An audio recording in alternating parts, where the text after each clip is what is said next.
Hello Capricorn, welcome back to my channel, The Vibes Inside.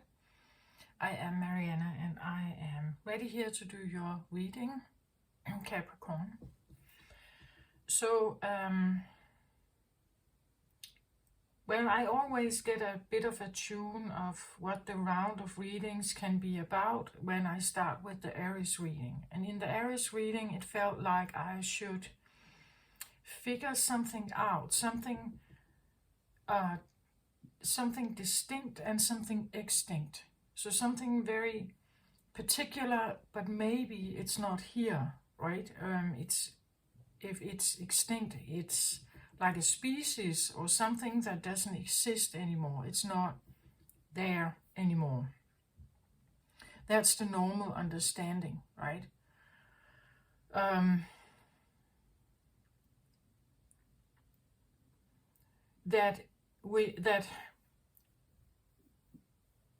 And that's what I feel like I have been trying to do for the readings that have been here, right? That up till now, also your reading, there could be something particular that you may have, that you're wondering about. I had the broken heart. The broken heart card came out when I was shuffling for this energy. It just showed itself. So there could be something like a broken heart feeling to something, or again this idea, if something is extinct, you know, that it's not here anymore, and it's like it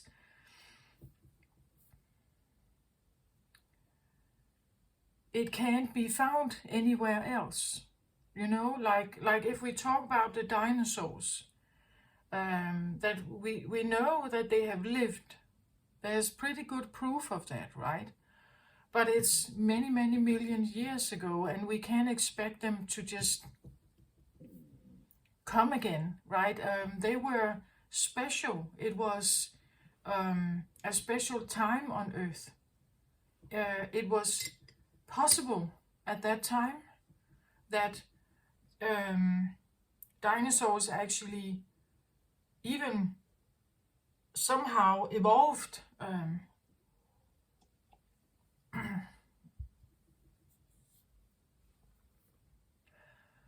So you could say it takes a certain environment for something to blossom and to grow and everything. And we also know that when an environment changes, like when the meteor was hitting Earth, like we know that of course it created a lot of turmoil on Earth, right? It created massive destruction. A lot of dust was swirled in the atmosphere, and a big dust cloud was created around Earth that supposedly should have stayed there for millions of years. And in that time, we know that the dinosaurs were killed. We know that many other species were killed because they couldn't survive. There was no sun. There was no photosynthesis. My guess is that many kinds of plants were also dying. And of course, we know mammals, certain kinds of creatures that also live of oxygen, that they were killed.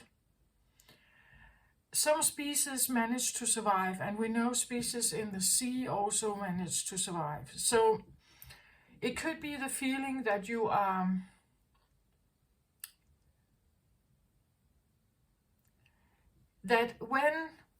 what I wanted to say was that when an environment changes,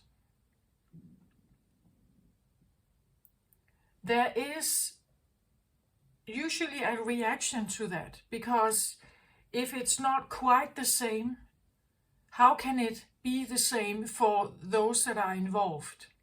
So now I get in my, like this vision of like, let's say you have let's say you have a child and you are divorced, and your child is flexing back and forth between like your environment. Perhaps if you are one parent, you live in one house, or you have a set of criteria or values that you live by, you'd say, in your home. And then you have your ex living somewhere else, maybe with a new person. You could do that as well. That could be other children. But you know the values or the concept of that environment. And if you have a child that flexes back and forth between, you would say, two different environments, you know, of course they will be influenced by the difference, if there is one. Probably there is one, right? So you can maintain a set of values that your child has been used to when it was growing up. And after the divorce, maybe, of course, the environment in your house is changing, but the environment with the ex is also perhaps new. So, of course, your child is influenced now by two different sets of environments, you could say. Even though, let's say, it's still attending the same school, so school is the same, but the home environment is maybe different. Like there could be two impressions, two different kinds, right? So, of course, a child like that will need to adapt to both of them, right? Because otherwise it will have a difficult time, either with you or with them. They have to be able to adapt to different kinds of environments. Why am I saying that? I'm saying it because we can be used to something and thrive here. And then something happens where suddenly it's like we are not thriving. We are not nurtured, or we are not given the care, or there is not enough food. So inevitably something is going to die. If there's no food, or it can't be nurtured, or it can't be sustained in some way, it will die. It will, leave, you know. It will not be able to keep or maintain the same kind of attitudes, and not if the environment changes. Like, I have a brutal example. I've said it before for Capricorns. If you have seen the film on Netflix called The Snow Community, where these young football boys, they fly to some kind of football game from a very beautiful Spanish home village, where there's a lot of love and warmth, and like they seem to like really be good together. Like the environment is very supportive, the families support each other, it's a supportive community in some way. And then they dive right down, or the plane crashes in the mountains, in the very icy cold mountains. And the film is kind of, or the series is kind of describing how, like, the passengers of this plane were thrown, you know, like, it's like they were thrown directly into like this cold, like so ice cold, non-negotiable environment that is highly threatening to their life, right? Because humans are warm-blooded. We can't sustain ourselves without warmth and water and food and everything. So coming from a very beautiful, supportive environment, these boys loved each other. They went to school together. They played football together. They were very good friends. to suddenly finding themselves in this very dangerous and very like brutal environment. And I think that, well, I know it's not the same, but if you have been a dinosaur and you experienced, let's say, like the meteor hit and what happened after, the planet did become very cold. Food and everything was very scarce. It was a very traumatic event for Earth, for certain species, right? They literally died. It was extinct. So now, if I talk about you, I'm saying, and I've talked about that before for Capricorns, it's like you are born on the time of the year, at least in the upper hemisphere, where there is least light. There is very little light. And you have to get by, you know, with like a small amount of daylight to actually get your stuff done. And this, I think in old times, before we had electrical lights and everything, like most has to be harnessed from those small hours of light. Like you had to be very focused if you went out there in the winter time, right? It is also winter in the upper hemisphere during Capricorn season. It's the Christmas time and everything, New Year for those celebrating like I do in that way. It is a very it's the darkest, the coldest time of the year, and in old days, I really believe that, like you had to be extremely focused on how, like the daylight you had, how to harness most of it, because otherwise you couldn't sustain yourself. If you came back too late, you were caught in the darkness, and I talk about like utter darkness, right? You can't see anything. You can't see a hand in front of you when it's dark at winter time like that. And I feel like Capricorns know this energy. It's like you're born with it. It's in your DNA cells in some way, that I have to get the most out of the daylight that I have, right? Like the daylight or the sun or you would say my healthy years or something, I have to get the most out of it, because I have to sustain myself during the cold winter, right?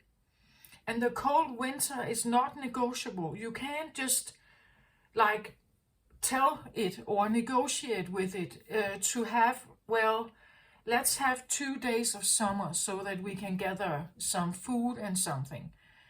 No, like the winter is utterly non-negotiable. It is what it is, and it changes when spring season comes and not before that, right? And Capricorns are very aware of this, and I think that it's even, you know, like way back, like I think you could be descendants or survivors or carry DNA memory of times like that on Earth.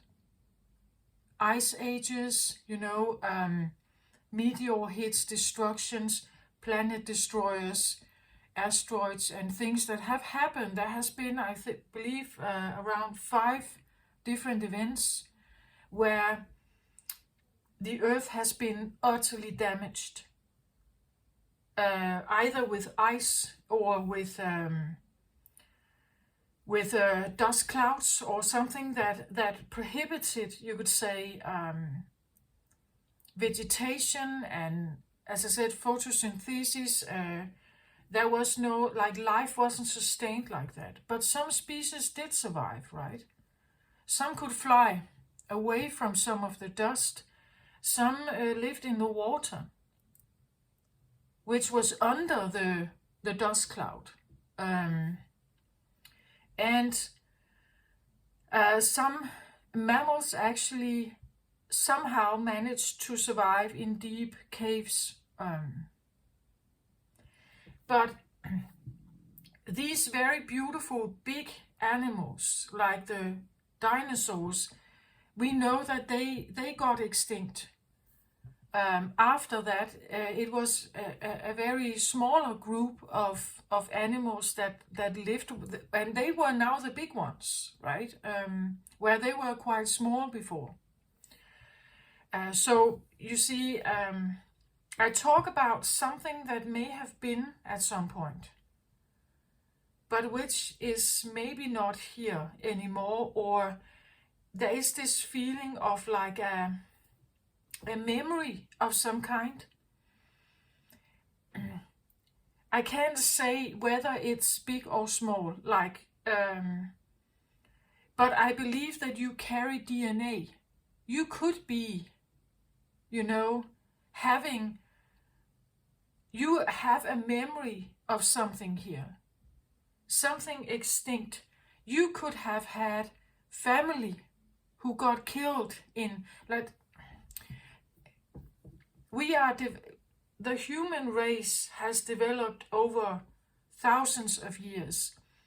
How we are put together DNA-wise, we don't really know that, right? We just know that we have, known ancestors, and probably also ancestors we have nothing, we don't know anything about it.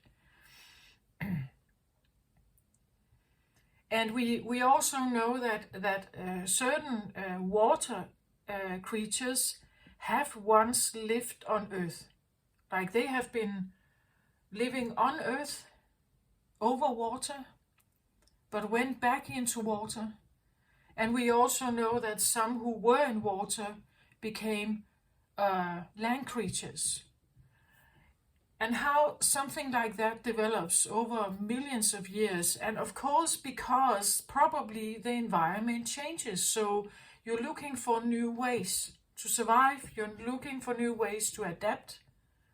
You're looking for new ways to find like the right, some kind of right environment that you can somehow sustain yourself in. And I think this has happened for all zodiac signs. And I think that each zodiac sign carries some kind of memory.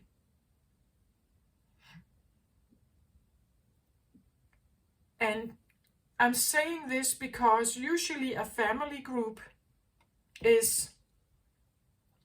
consists of a family group, let's say, of 4 people, 2 parents and 2 children. Like this group of family can have 4 different zodiacs. And each of them, like they are blood related. The parents are the parents of the children are the children of the parents. So they are blood related. But then there's this other thing that I talk about, that this zodiac thing, where if you're the only Capricorn in your family, you are the only one that does the way you do. You're the only one that thinks the way you do. Probably. You're the only one that has a very special connection with Christmas time, darkness, maybe you could say there can be this deep underlying feeling of scarcity. So I have to gather, right? I have to be focused, I have to be disciplined, and I have to go towards my goal and secure myself.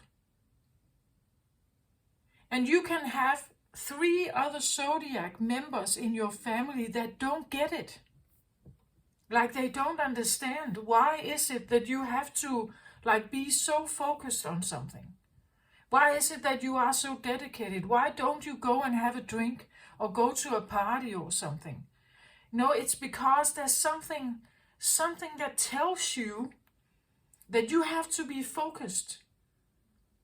right? That you have a minimum amount of time or light. And when I say light, I also say life force or daylight. There's this feeling of like, I need to gather enough. So I better have to be very focused to get it, right? And there could be this feeling that it's like in your family, perhaps, being maybe the only Capricorn and nobody gets you. Like if you grow up around an Aries, let's say Aries, a Libra, and a Pisces, they will not get you. Right? They will not. They will have different priorities. They will not understand why you are so dedicated to your homework or why you are so dedicated to figure out how to build a business or something. Find income ways. You have no idea. Like they have no idea why this is so embedded in you, because you should be family related. Like you should have, like, it's the same, you grow up with the same traditions. Maybe you even grow up in the same town as your parents did. The same community, the same church. Why is it that you could have this, like really focus towards something? And it's so important, right?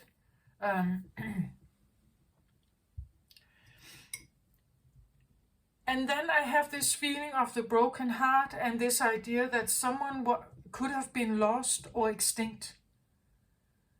And that makes it even more important, right? Because if you had someone, or your energy somehow, Capricorn, was connected with something and it got extinct in some way, something you loved, something that broke your heart,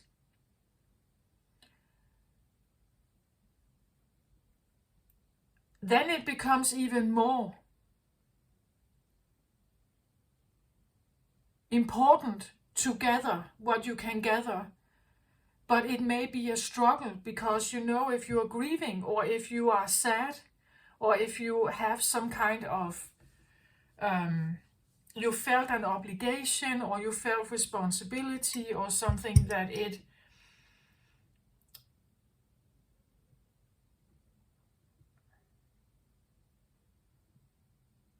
and it broke your heart to see this happen, then it can be difficult to find purpose and move on and, continue.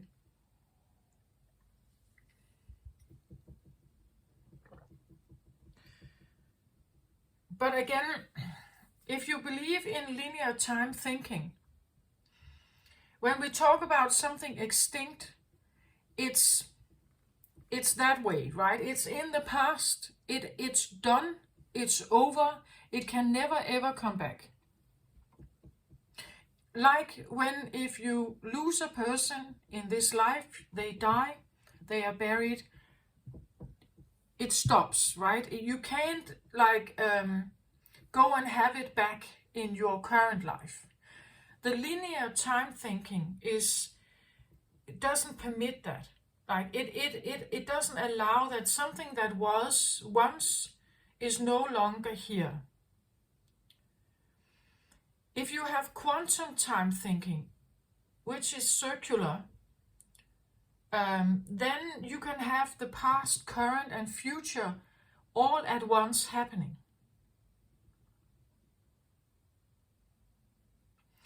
This, I believe, is actually happening for many people without they know it. Many people live in the past. Like they make their decisions in the current moment based on what we call the past. But it means that the past is here currently with them, still affecting them, as is the future. Because if they did differently, the future would also be different. But because it's all connected, like if one past is connected with current choices, you will have one future outcome. If another past, let me take another finger, if another past connects with another current, you will have another future.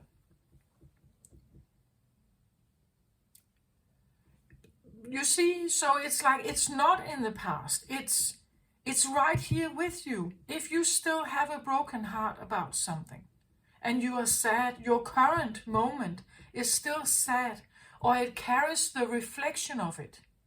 That's what I talk about, the memory, this DNA thing, DNA memory. It's like it's not in the past. It's right here with us. So when it's with us and we have a broken heart, we have a certain future, a certain outcome. Because all these energies have to be aligned. It's the same vibe. If you have another, yeah, you get my point. You have another past. Let's say that you don't have this memory of earth eruption and destruction and everything. You have another one. Let's say you have an Aries one. Aries is the beginning of earth. It's very fiery. When earth was created, at the first beginning of time, it was a ball of fire. There was no water, there was no vegetation, there was no life. It was one big fireball of dust clouds that finally merged together in like, you would say, a circular shape. That's at least what physicists talk about. It was one big ball of fire. So if we think about that, at that point in time, there was no physical life. There was only fire. It was the only thing that was there. And what we know about Aries is that it's pretty fiery. It takes action, it goes where it wants. It's the newbie in zodiac. It's the toddler. It's the one that doesn't know. It knows nothing about risk. Because it has never done anything yet. You are Capricorn, you are right on the other side of the zodiac. You have seen something. You have seen stuff. You have experienced stuff. You have another way of seeing the world. Because you have, that's what I believe, DNA memory of disaster and destruction and darkness. You had to adapt to the darkness, to survive in it. That's the only way. Your DNA from ancestry, if we talk about the way back, linear time, it's still here. They are still here. They are just in another form. It's in your form, not in like the one we associate with that time. It's still here. It's in you. You can feel it. You know it's somehow in there. It's like I feel I have met many Capricorns who have lived very tough lives. Like my grandfather, he was a Capricorn, and his life from being a very young boy has been tough, hard work. Tough, physical, hard work. Carrying way too much load. Like literally big bags of corn or meat or something. Like they were workers, like poor workers. His hands were so like destroyed of work, physical handiwork, right? Living in a time where there were no gloves, There were no thermo boots, you know, thermo isolated boots. They lived with like what was there, what was present at that time. Like he lived a really tough life. And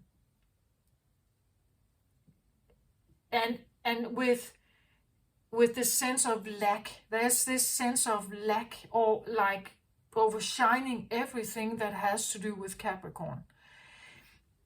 I believe that many Capricorns also get to the point that they actually do get money. That they because if they focus their energy, they can get money. They can get rich. They can build a very successful business, but they have to stay so focused and disciplined, right, to do this. That is like the sacrifice to have the gold, you could say. And you have to work for it. Like nothing is given to a Capricorn. That's probably the lesson I think many Capricorns have when they leave this world, that nothing was ever given to you. Like you had to do something to get it, right?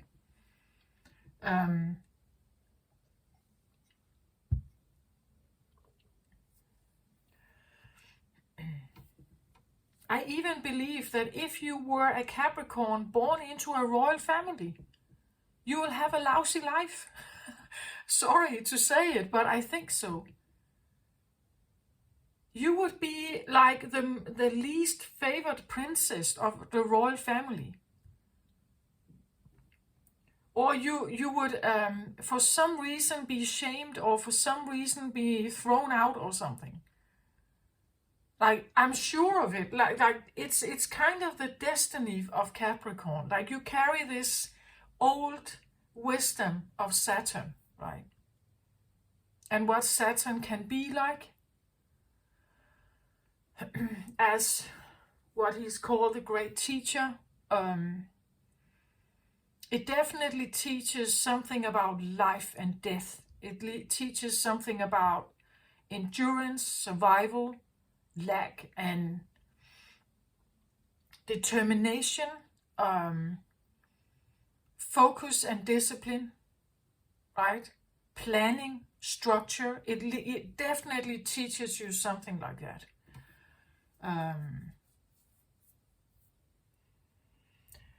So you see, what am I actually trying to say? I feel like I'm trying to say that you could be part of an extinct, but still here, group that has memory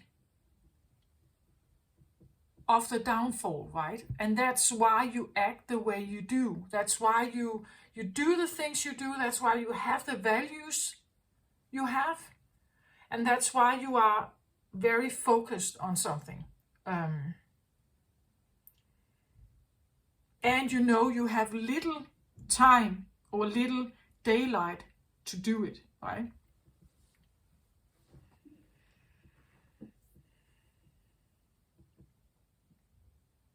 So let's have a look.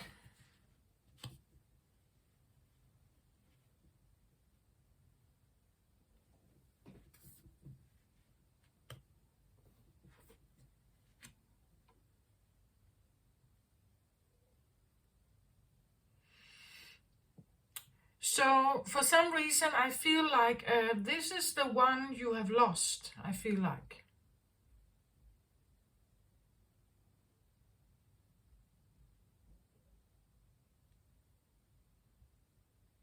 Yeah, exactly. This is the one that Capricorn has lost. This is the broken heart. It's her. It's this one. This is what you feel is missing in your life. A divine mother energy.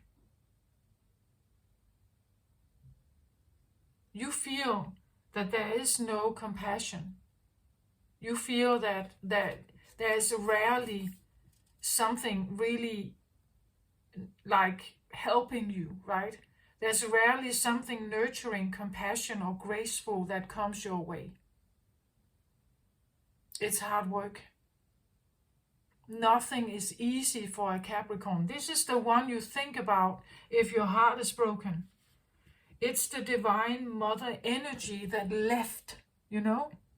When the dinosaurs were living there in paradise, right? They were having, like vegetation was flourishing. It was like beautiful. That's at least how it's always shown when the dinosaurs walk around there. And then this meteor, bang, comes in like that. And when it comes in like that, it has such a massive force that almost shocks the planet, right? It destroys whatever is living on it. Or almost all of it. What is missing in that moment is her here, right? Like, how could that happen, right? How could something so aggressive, so destructive, so harsh come in to our planet, right? How could that happen, right? Something so, again, as I said, it's non-negotiable. It doesn't speed down before it hits, right? You can negotiate with a meteor or an asteroid that is hitting Earth. It comes in with like momentum, such drastic, unapologetic, harsh, cold, destructive energy. And this is what I feel like Saturn does with Capricorn. Capricorn feel this hit all the time, right? It's like they can have a bit of fun, then there's a strike. You know, you have a bit of luck in business, then you lose some money, you know. It's always that with Capricorn. Please give me a thumbs up if I'm correct about this, right? That's what it feels like. It feels like carrying a curse of some kind. And I think it's because it's so embedded in us that we haven't dealt with it. Like the DNA in us, the memories, these, as I said, the heartbreak, it hasn't been dealt with. Like in that moment, you could say, Earth was receiving tremendous bullying or,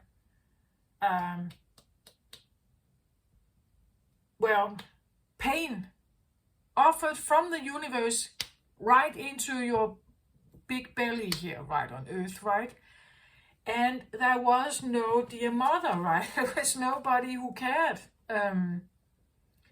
Earth was left to figure this out on its own, right? There's this feeling that this one is not there. Like this kind mother here was not there. Like there's this feeling of going through life without it. Look at how these go together, right? Divine Mother, nurturing compassion and grace. Here we have loving compassion. This is the one you think about is missing. And she is the door to personal healing and happiness here. You want to get that life back, right? You want to get that time back when everything was better in some way. When it seemed more flourishing with a beautiful rainbow in the background and lotus flowers and the white dove is here, where it was peaceful, it wasn't dangerous. Before danger, right? Before the danger. And that is exactly what I feel like is the problem for Capricorn, because you remember some of this. I think that just think about it. Take a moment to think about it. It's like you remember that there was something before the hit. The hit was the terrible event. And if you don't feel like it, you connect with the idea of like Earth and going back millions of years, just think about your life. That there was a time where things were okay here, and then something happened. And from that moment, everything changed. It became cold, harsh, hard work, and so on, you know? And there's something in you that does remember this, and you want it back, right? This is even if we think about what Saturn also can be in relationships. It can talk about toxic relationships. Let's say you have been involved with a narcissist. What does the narcissist do in the beginning to get you hooked? They love bomb you. Like they create this for you here. They create this. They love bomb you with all the beautiful things that you would like to hear. Everything you would like to feel. They give you this. To then after close the door and then treat you very differently. Like the way a narcissist treats a person is the way Capricorn live their life. They get this in the beginning, then the door shuts, and then it's like you can't get in. You can't get back to it. This is the roots, right? This is in your root position. That's what I talk about. This is the DNA. Like this is what you're carrying this around. You remember some of this. You want it back. You want the good times. You want more sunshine. You want more daylight. You want more vegetation. You want more. You don't want the cold. You don't want the winter. You want something to flourish. You want something to grow. You want that. But for some reason, you are carrying the door also. You're not just carrying this, you're also carrying the door. And the door is the one that closes to it. The door represents the event, right? The event that somehow knocked everything over, changed everything. It can be anything in your life. As I said, maybe you got divorced. Maybe if you were, let's say you were the child in a divorce, you were the one moving back and forth here, having different environments, right? Maybe maybe your birth was very traumatic. Maybe you were born into a family, as I just said, with 3 other zodiacs, and they don't get you, right? It's like it's in your blood. It's almost like you're born with karma or something. Please let me know if you feel like this is true, right? But I just know many Capricorns who there has been abuse, there has been maybe sexual abuse, violent abuse, there may have been,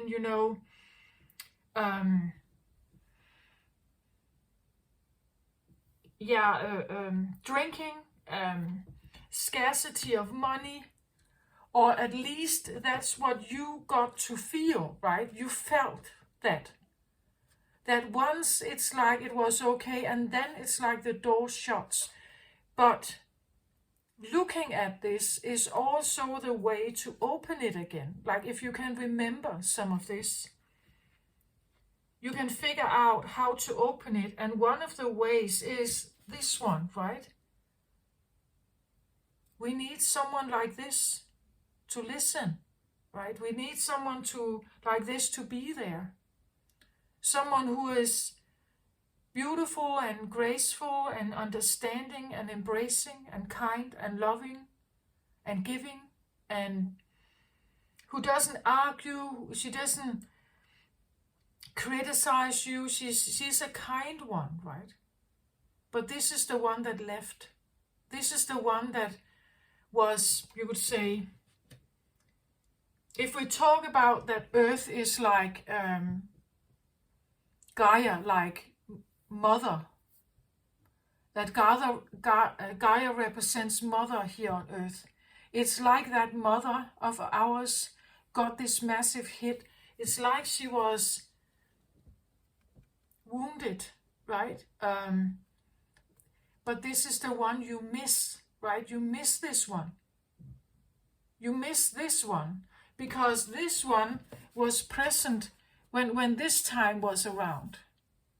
When this time was around, she was intact, you could say. She was intact. She was still there. But for some reason that we know that something may have come in and hit here. Of course, we can talk about a mother. We can talk about your feminine energy inside you.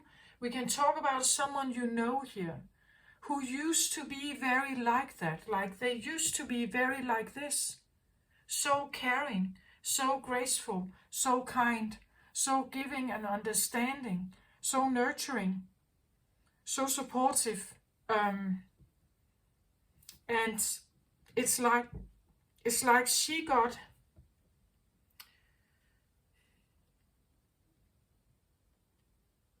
maybe this is the one you lost.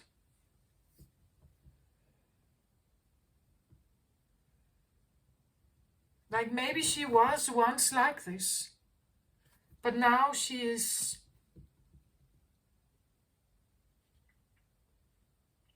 I feel like this is the one that you, like the broken heart has to do with this one.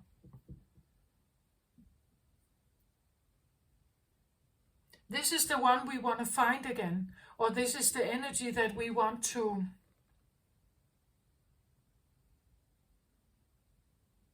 remember, I want to say, because as I said, it's not extinct.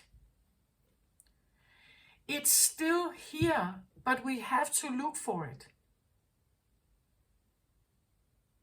Because yes, it got a massive amount, it got a very big hit, and so she is still there, but something else is also there, right? You have to look for her. If you miss this feeling of something like this, you have to look for her, because she acts in a certain way. She's a specific kind of energy. How does a divine mother move? What is she saying? How does she conduct herself? You know, a mother like this is kind. She is compassionate. She is graceful. She is a good listener. She is nurturing and supportive. So where can you find something like that? Because as I said, maybe she's not literally there in like a person, but she could be found in maybe environment. Maybe she could be found in, let's say, nature. That nature is our divine mother, right? Maybe nature is one way. You can say nature and the big city, right? Two different environments. Where do you have her? Where is she? She's probably in nature, and we may have more masculine and active buzzing energy here in the city. So if you live in the city and you are a Capricorn and you are very focused on, you know, your money or something, maybe if you are brokenhearted about like the feeling of loss, or the feeling that nothing is really supporting you, or nothing has compassion or is graceful around you, you need to look for her. Where can you find loving compassion? This is in your crown position, so this is in your mind space. This can be what is on your mind. You could have a very particular person or an energy here that you feel like is important. It is in the center of the reading, so it is important. It's just whether you know, like, do you have an awareness of this? That you could be missing her. She is the doorway to your personal healing, right? The one whom you could be brokenhearted over, right? Because she This is the one that you are missing. This is the one that got extinct, or got a hit, or got wounded. It's the energy that we all would like to have around us, but I think that those that actually do embrace some of this energy, like, they get exhausted, because there's so much lack in the world and there's so much pain in the world. And those who actually have this energy still, they get exhausted, because so many people need help. So many people need. One of the features of the Divine Mother is that she has a way of allowing people to have space in her space. One of the things that is very unique about a Divine Mother is that she puts her own agenda aside, and she allows you to take up all her space. And she's right there for you. You know, she will be listening. She will be close. She will be embracing you. She would nurture you. She will have compassion and grace. You know, whatever is needed. Like if she was dealing with a child, she would, you know, care for the child in whatever way.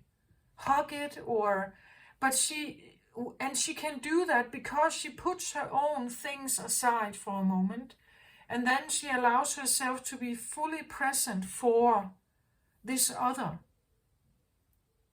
This is a very special thing to do, and not everyone can do this, actually. When the child is nurtured and happy again, it can go out and play again. Or at least when it has gotten a little more balance back, it can probably do something else again. Mother can return to her duties or to her deeds, right? She can take them forth again, and now this becomes what she's doing. But a Divine Mother, this idea of putting themselves aside, this is a choice, right? This is why she is a Divine Mother. It's because she chooses to do this.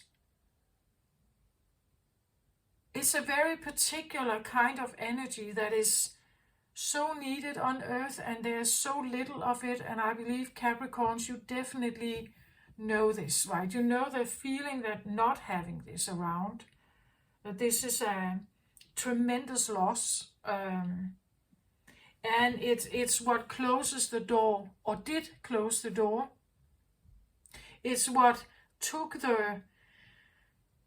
the potential of this garden here, or this life. It got closed when she got wounded here, right? But you have the ability to open that door again if you find her in you here. If you remember her here. If you remember how she was here, you can remember her. And you can give some of this nurture and compassion to yourself. And you can have this loving compassion for yourself here. Like it's very prominent, purple, and this beautiful, beautiful garden here. With such tremendous, colorful beauty and peace and calm and safety and everything. That's what she embraces. Like, she is the safety, right? This is when we are children, when we hit our knee, who do we run to? You run to the mother if she's like that, right? Because she will hug you. She will put things aside, and she will open her arms. And you can come here and get this hug from her. Right? She will put a bandage on your knee, and she will, tuck you in and cuddle you and everything, right? Until you feel more balanced again. She will not necessarily judge you. Like, you have to go out there and figure the world out, right? And she knows that you will be falling. She knows you will be hurt out there. But she will be opening her arms to be able to, like, help you and balance and stabilize again and you know, tell you that failing is not, or falling or something is not a problem. The problem is if we never get up again, right? She will tell you that she understands that it hurts. She will tell you that that dealing with the world is such a thing, that sometimes we will feel this. But she will be here to help us, right? She will be here to help us deal with it. She will be here to help us, guide us, right? She will be here to, like small toddlers that are crawling around, they actually look, often they look at the mother to see if they can go this way, or they can touch the plant in the room, right? They want her signal to say that it's safe, it's okay, you can go there, you can figure this out, right? But for Capricorns, well, it could feel like there has not been such a mother here. It's like life doesn't offer someone like this, right? And this is the one that you may be missing. This is the one who's here. She represents this, right? But because you have a memory here, she is in you. She is right there. Or we say it's extinct, but it's not extinct, because we live it every day. We live with the brokenness of it. So it means that the memory, like the memory of the hit, is very apparent. The memory of what was hit is also there. If you can find that and focus on that more than the hit, you can have a different current, and you can therefore have a different future.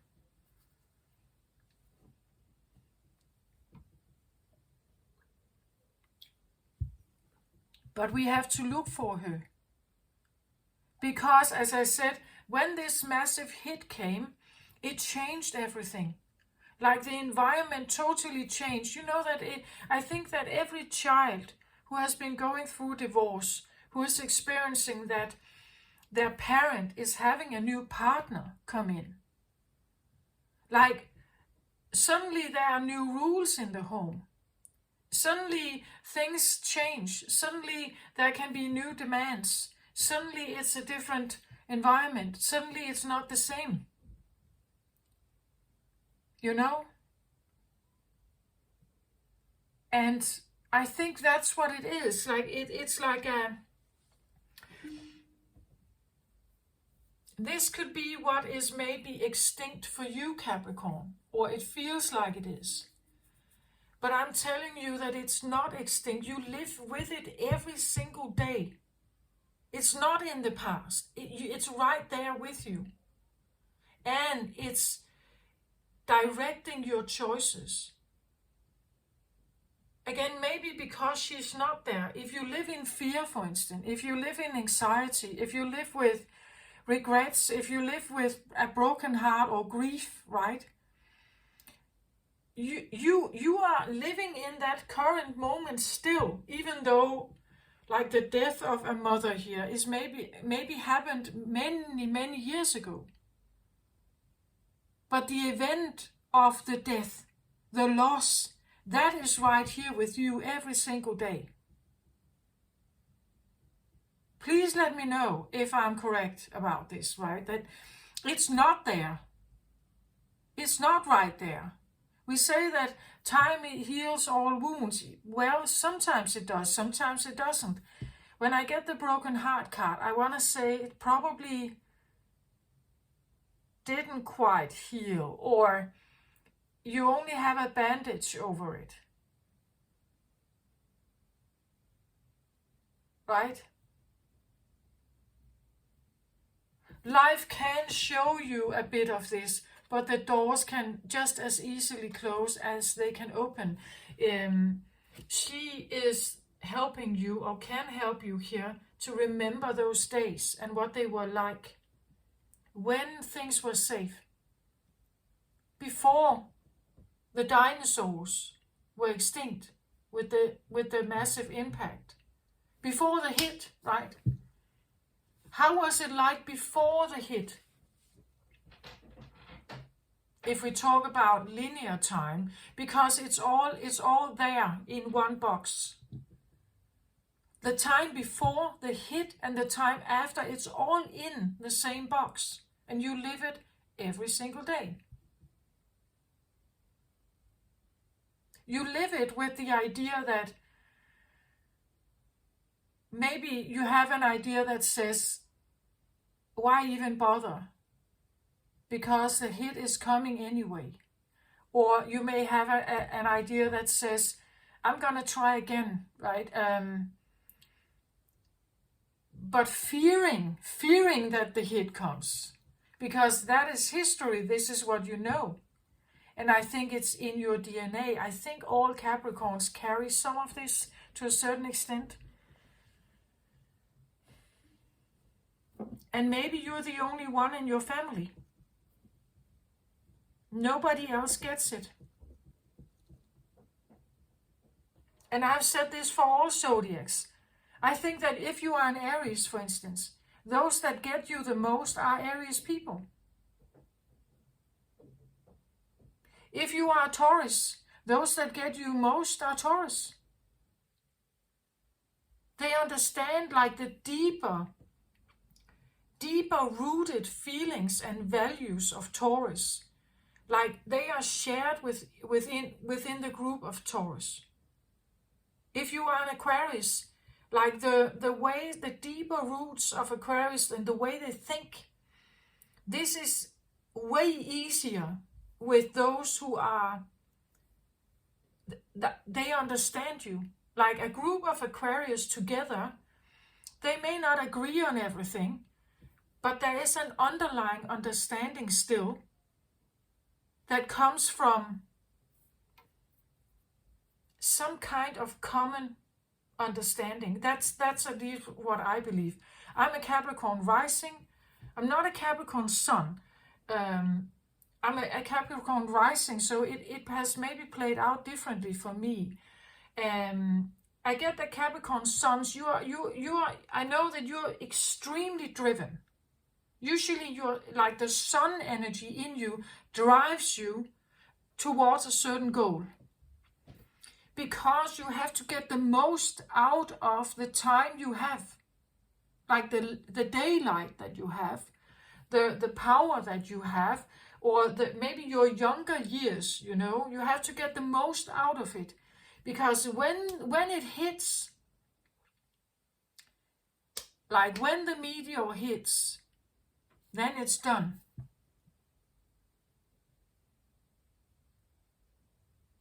You know, that's the feeling. And for some reason, this comes up as it's very apparent for you that something may have been missing. You're thinking about someone here a lot, I think. Or an energy, it could be that you're missing them, or you think that it could be someone you have on your mind here who could be your salvation, right? The feeling that if I could just be with them because they have such loving compassion, they could heal me here. They could help me heal and open the door. Maybe they can. Someone who feels like a divine mother. Maybe you are the one who is a divine mother. Or you're thinking about someone here. Let's have a look at the drivers for this.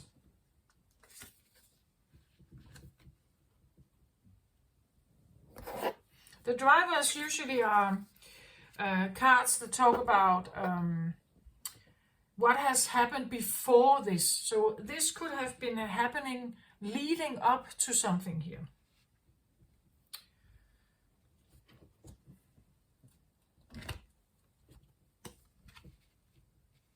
So these are the cards that I have as drivers, underlying energy. These are cards at the bottom of the deck for each of the others here. And I see them usually as drivers in the sense that you are on we are all on some kind of journey, you could say, through life, right? And the driving forces that are with us when we take the next step forward in life, right? That something is happening in our lives before something else may happen, right? So this could have been happening maybe recently, or maybe within the last, I don't know, month or half year or something like that. So first of all, a big awareness about balancing your life, having a more a balance between the yin and yang, more balance, maybe more fairness, maybe more equality in some sense. Again, let's say you have been working very hard, Capricorn, then maybe you feel like it's time to rest more, or to have a little more holiday, or you have felt a need to, perhaps. Maybe to savor your life force energy here, that you needed to slow down in some way in order for you to keep your energy going. So that could have been, this is in your crown position, so this could have been on your mind. You have been focusing on some of this, how to figure out to have some kind of balance. The way you have maybe been doing it, or what you have been thinking about, is I get clairvoyance here. I get inspiration, interpretation, and trust. Maybe you have been listening to some kind of advice. Maybe you have been seeking out someone who has, maybe they are a healer, maybe they have clairvoyance, maybe they, and I think it says here trust also, so I feel like you have been trusting some advice or some kind of knowledge. You could have been dealing with a healer here, who is very, again, look at the dress here of her, and then how this one is looking, right? There could be something that you are trying to figure out, or someone who has helped you here, who has said something to you, has guided you perhaps. Again, she is, well, it says clairvoyant, but look at it, she sits here. When I look at her, she looks to me a little bit like in this dusty, dark room, trying to find some answers here. Through clairvoyance, maybe you do that yourself, or maybe you're listening to someone. She is trying, like she looks in the water here. And maybe you have some abilities like that, maybe you don't. Maybe you are listening to someone, or you're listening to tarot as I'm doing here, or readings in some way, to figure out how to help you balance your life a little bit better. Maybe you have reached a hit. I say that because of the environment that she's in. It's very dark here. Like there's only a little bit shine on her, but otherwise it's very dusty and very unclear, and you can't even see. As I said, you can't see a hand in front of you. It's like you can't see anything in the environment here. Maybe you feel like you've been in an environment and there has been no clues, like you couldn't see your way forward. Maybe you have been looking for answers. Maybe you have, diving into divination yourself. Maybe you have done something here, or you have seeked out healers or something, but you yourself has been sitting in an environment that didn't give you much clue. And I feel like this is not a healthy or vibrant, good environment for you. It has not been supportive for you. Like an environment like this, how are you supposed to find your way? There's nothing lighting up here. It just seems like it's very, as I said, it's non-negotiable, like a darkness that you can negotiate with. You know, like when in old times, when winter was there, and when it was dark outside, it was very dark, right? When you sat inside a room here, it would be feeling a bit like sitting like this. There would not have been much you could do, right? Because there was no light. It was very dark. It was very, to some people, maybe depressing, you know, without daylight or very little daylight. And oxygen, I also get the feeling almost of like, you know, like not a dust cloud, but smoke maybe, you know, like, or that the air is filled with something. That there's something in the air, a vibe in the air that is not very supportive of you here. But you somehow had to trust that you would find your way anyway, right? You have been on a journey here. Again, she's walking at night, trusting something. There are different road signs. Where is she going? Does she even know where she's going? She has a little, maybe you could say, lantern here. I want to say that whatever she's holding here is a bit like what she's seeing in the shrining. It's almost like, you know, and I think that's actually true for Capricorns also, that in those dark times, when there was no electrical light, what do you do if you are out there and if you somehow are caught in, you know, like she's on her way home perhaps here, but it's like the day is almost done. It's right before it gets very dark here. How do you find your way home if you were surrounded by darkness here? You had to trust your intuition. Like you had to develop like a really strong intuitive feeling and listening. You know, listening for the water if you live near water, listening for the owl if you have one living nearby your house, right? Listening for the little waterfall, listening for things, and opening all your senses up to see your way home if you have somehow been caught in the darkness. It was the only way. How I believe that Capricorns have a second or have a different sense. They have some kind of psychic senses because they could be caught in darkness, right? And you wouldn't survive unless you figured out how to adapt to the darkness. And every Capricorn, I believe every Capricorn has this second sense of whether something is good for me to entertain or not. Like, is this the right way or is it not the right way for me? And keeping focus, being very focused and disciplined on finding their way home or finding their way to the goal, right? Because if they fail, it's detrimental, right? If they don't have the skills to do this, it's detrimental. They will die out there in the snow, right? It has such force. It is so important. And I think that's also what you've done here. You've been listening to your intuition. You have been holding this as a guiding light to where you should go. Not necessarily where other people were pointing, but you had your own guidance here of where to go. The journey, you're on a journey here towards more light, I think.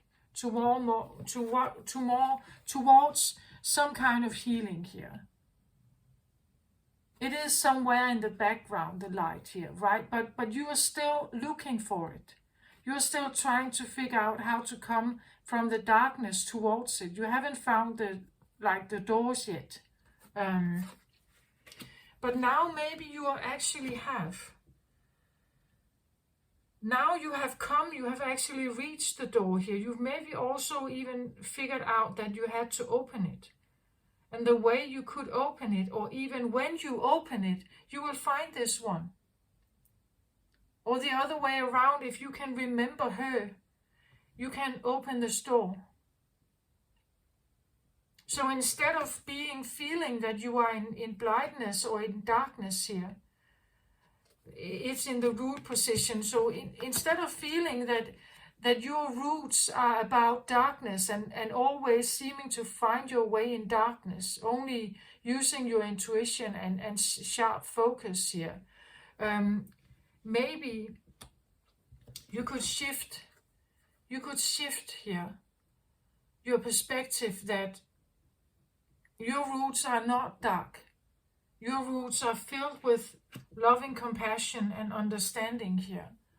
Of course, it could be a particular person you have in mind. Maybe you're searching for them here, right? Trying to find them here, but not feeling that there's anything guiding you around you here. You have to trust your very inner own, intuition about how to figure out how to balance or have this peace of mind, or find a way to balance your life here.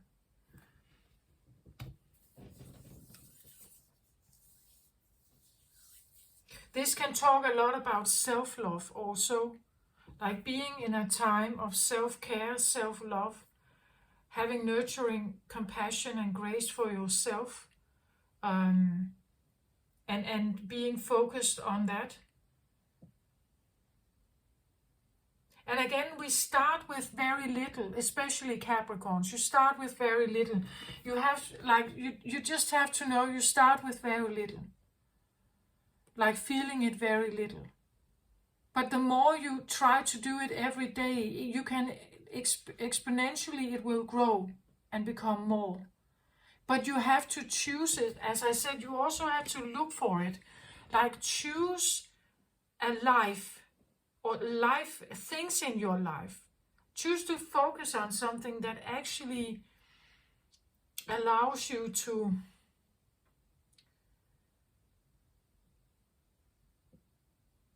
be nurtured, maybe also. Like if someone actually stood there with open arms in front of you, would you trust them to go into those arms? Like, do you have trust to actually do that? You have to believe that there is such a thing around you.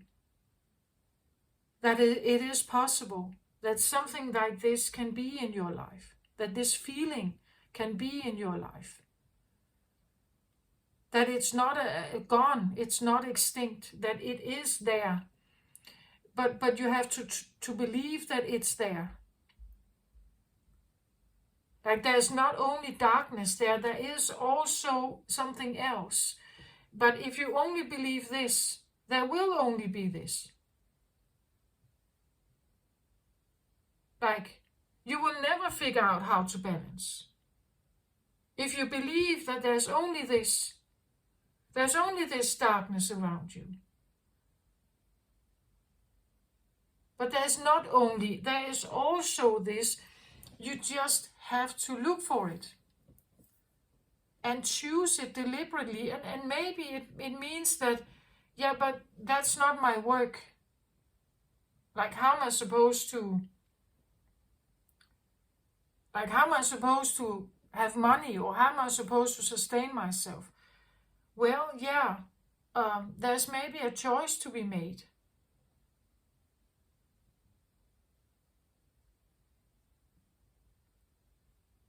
Like you have to choose something that feels more like this to have the balance you're seeking. That's the way you open the door here. It's just, I've said that in many other readings before, you can't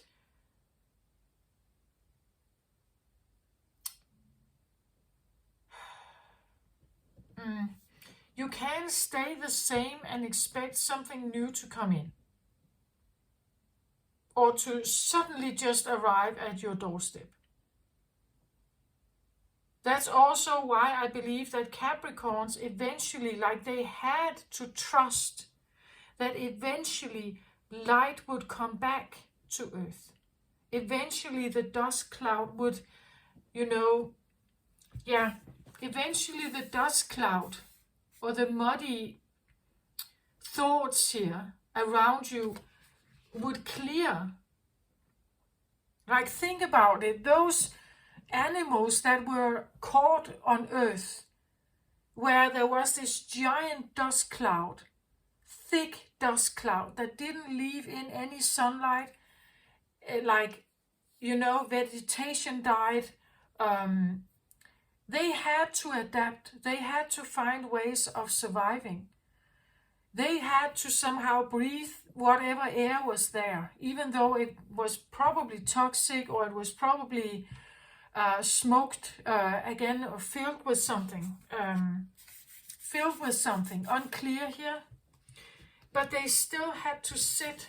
They still had to sit and hope and trust here that eventually it's going to clear, right? Eventually, otherwise I can just as easily just lay myself down and die.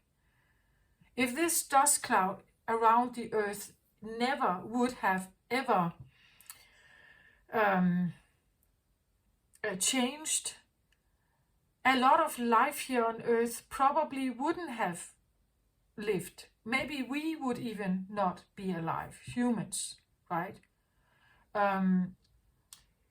Eventually it did clear, like the winter does.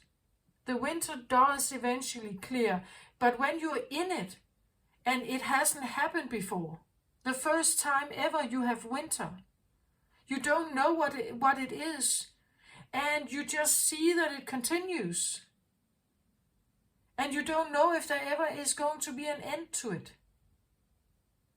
This is what I feel like Capricorns, like you carry this feeling that, but I don't know when it's going to stop. I don't know when it's, like if I experience bad times, I don't know when it's going to stop,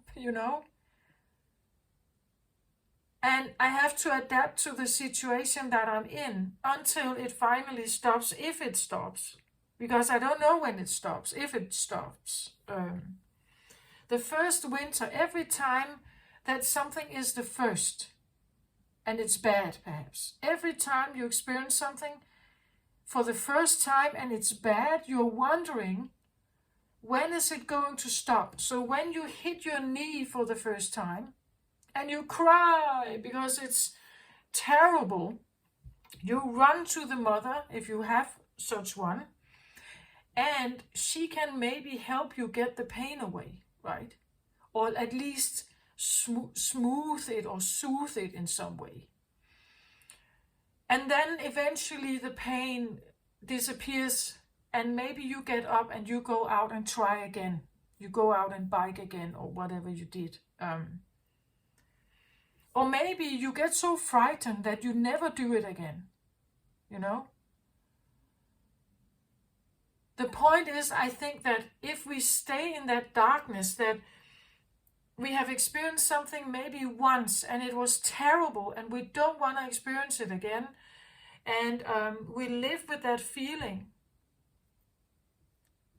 every single day. It directs our thought patterns and our choices. If you had your heart broken, like really, really severely broken, you could stop dating. I'm not saying what you're supposed to do. I'm just saying it could happen that you stop dating because the pain of the past is still with you in your current moment deciphering your future, right? It's not there. It's right here with you.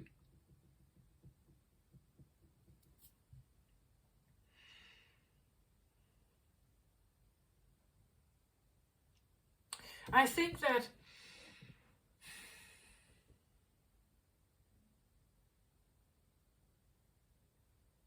I just think that we have to understand that this Divine Mother, if she actually got an outside and hit from the outside, that it doesn't, like, maybe she never wanted to change, right? Maybe she never wanted to change. Maybe you had a mother like this, and she was beautiful, and she got this massive hit, and from that day forward, the door closed. She couldn't be the same mother, right? But you still remember some of this, and therefore it makes it even harder. It could be, again, maybe you met someone and they were beautiful like this, and you started dating them, and then something happened to them, and the door shut, and they were never the same again, right? They had let's say they had a stroke, or they had some kind, and they were like this before, and after it's just, then it became, very muddy. They couldn't, think a clear thought. Maybe you are this Divine Mother, but you have been hit by something, or you have been living in some kind of turmoil here, where you couldn't see your way forward, right? You only had your intuition. As I said, you had to believe that eventually it's going to stop. Eventually the spring comes, right?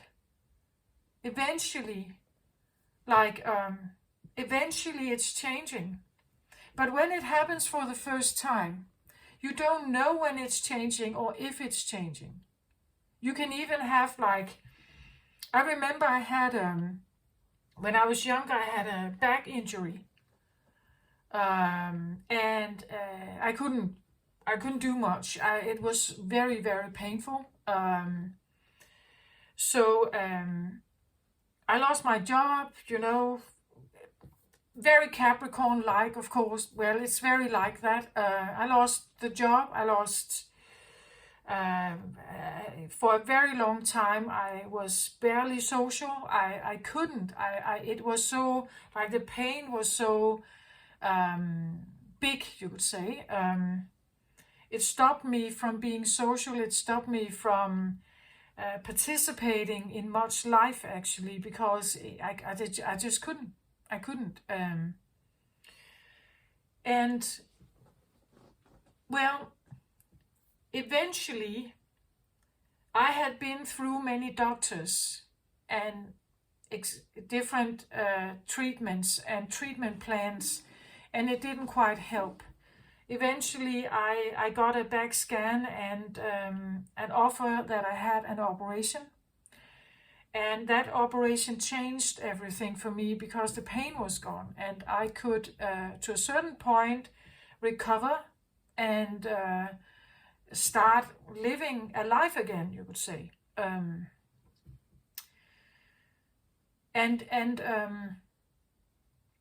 just saying that you can experience things. If I didn't have help, let's say, if I never had the scan, if I was never offered an operation,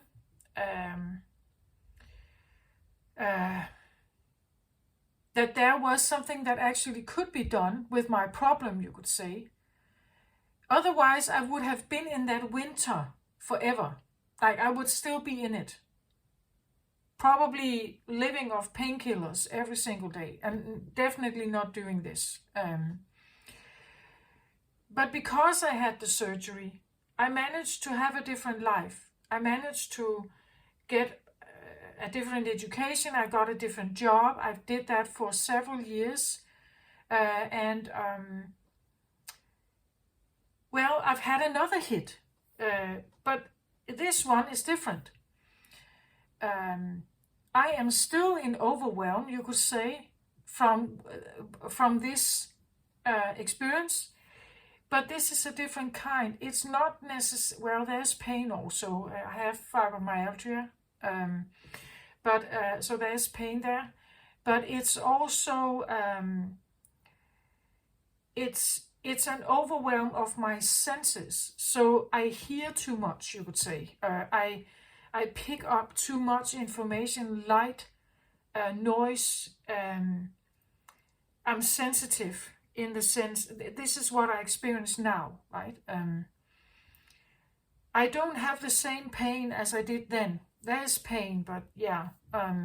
So I'm still now I'm also in a recovery phase, you know, and I don't know when it's going to end. If it's ever going to end, will I ever get on the other side of something?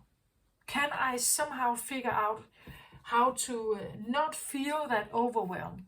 Can I adapt to this situation that I have now? With my back pain, I tried to adapt.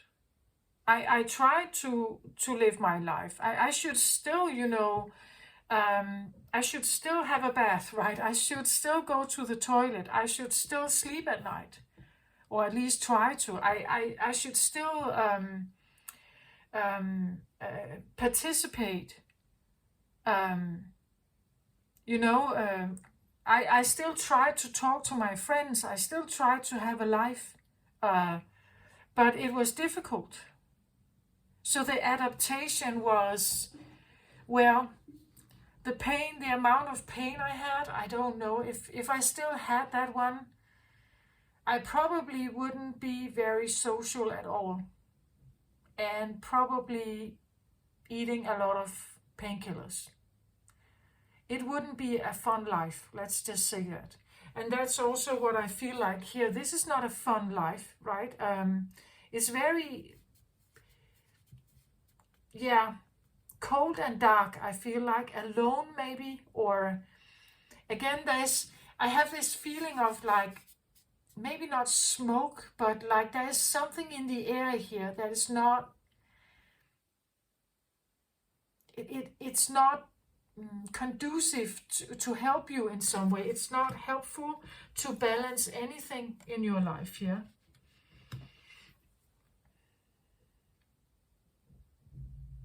It just feels like you have moved from this to something else here.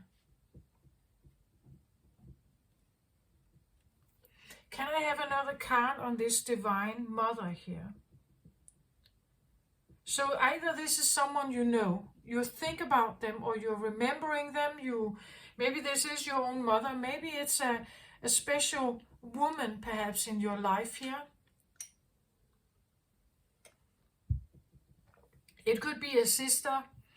It could be maybe an ex-person. It could be, but something may have happened to them. As I said, and then the door closes. It could be you as well. Like you could have had some kind of hit, and you feel like your door was closing. Like today I live a bit more retrieved life. I can't have that much social activity.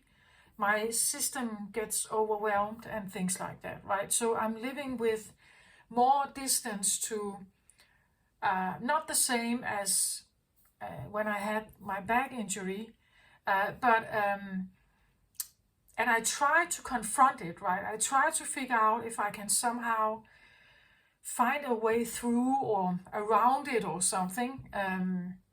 So I'm trying to challenge it, but it does, from time to time, it does overwhelm me, right? I still have to figure out how to adapt to this kind of winter, you could say.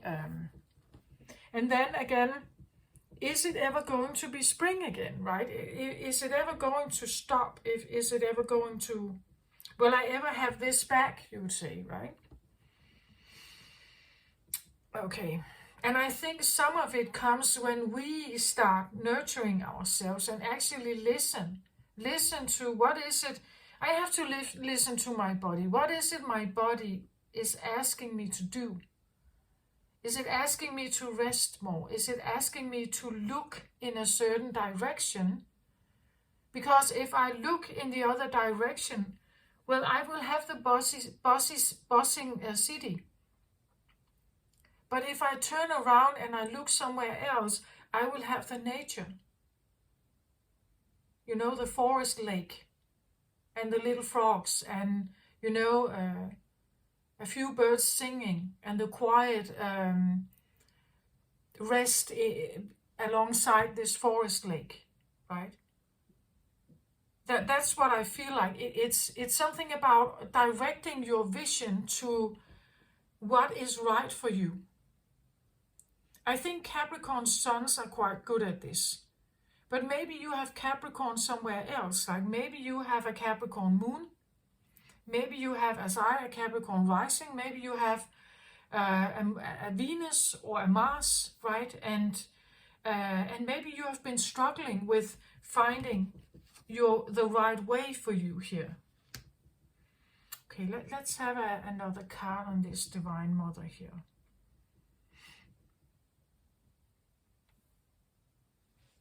Okay, so I get patience here. Patience is definitely a feature of a Divine Mother, that she does have patience, but patience is usually also a card of divine timing, that there is something you need to be patient about, perhaps, in your life.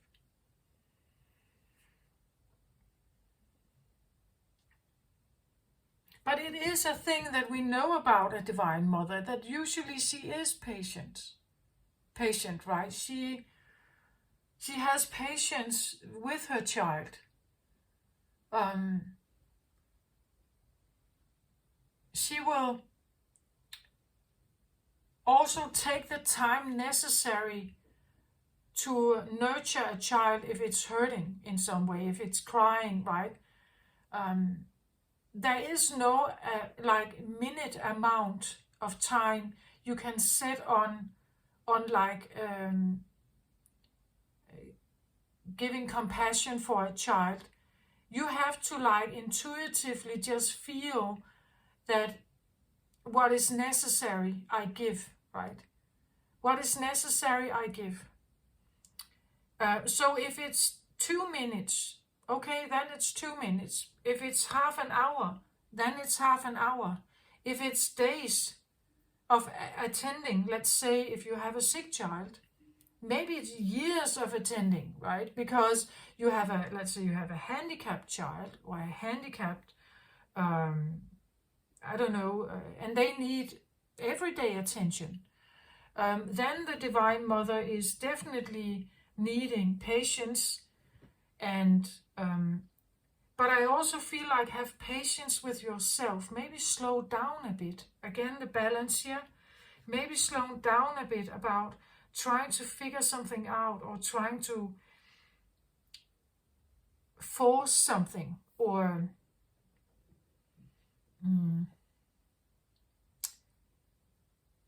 like don't become too focused on some, like too aggressively focusing on some kind of outcome. Like just slow down, I think, and have patience with what it is that you're doing, or whom you are trying to go to here or seek out or find. Like the door to your personal healing and happiness is probably coming. It's just, you know, just be patient with yourself. Have loving compassion for where you are right now. Give yourself as much nurture as you can. Accept that maybe some days are not the best, and other days are maybe better, you know, and allow yourself to just be kind, I feel like, to yourself. If this is another person you're looking for, or you're trying to rekindle or remember or something, just be patient about it and feel into it.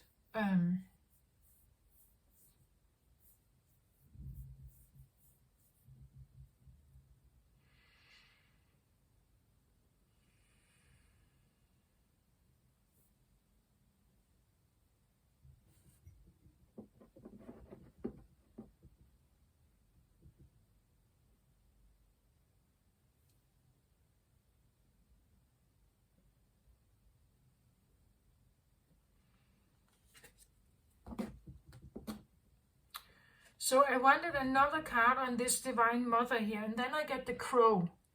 But please look at the moon in the background, or whatever you want to call it, and how it is also here. Here it looks like a halo, right? Here it could look like a moon or something else, because the crow is not normally, not always, considered, like a good omen. But maybe this is not bad. Again, remember where you come from here, right? Remember that you are in some kind of process trying to figure something out, right? I get a bit like Cinderella of this one, like from such darkness here, trying to find light in such darkness, trying to find trust in such darkness, right? You have to be a bit of a crow to do that. You have to have a certain way, like maybe an intuitive way or something, to figure that out. A different sense. The crow is known to be, well, a companion of witches and maybe witchcraft, but yeah, and occultism in some way, and maybe you are doing something here that is a bit like that, but it could be the only way, right? So it says here, Crow is the keeper of universal law, the law of truth. Crow teaches us to walk our talk, to find a congruence between who we say we are and who we really know ourselves to be. This winged one insists that we speak truth, that we create truth instead of searching for it, and that we bring truth to every situation we find ourselves in. When you speak the truth and practice truth, eventually everything you say becomes true. Your power to co-create with the truth is the universal law. Correct what is untrue in your life without judgment. Let the truth set you free. Be true to your word.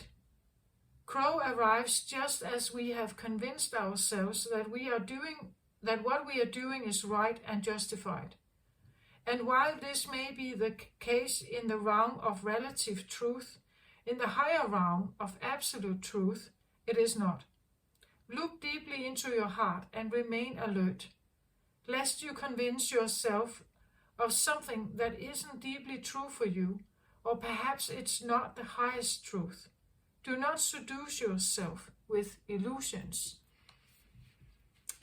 So, I did take this card for the Divine Mother, but somehow I feel like maybe it should be in between here, right?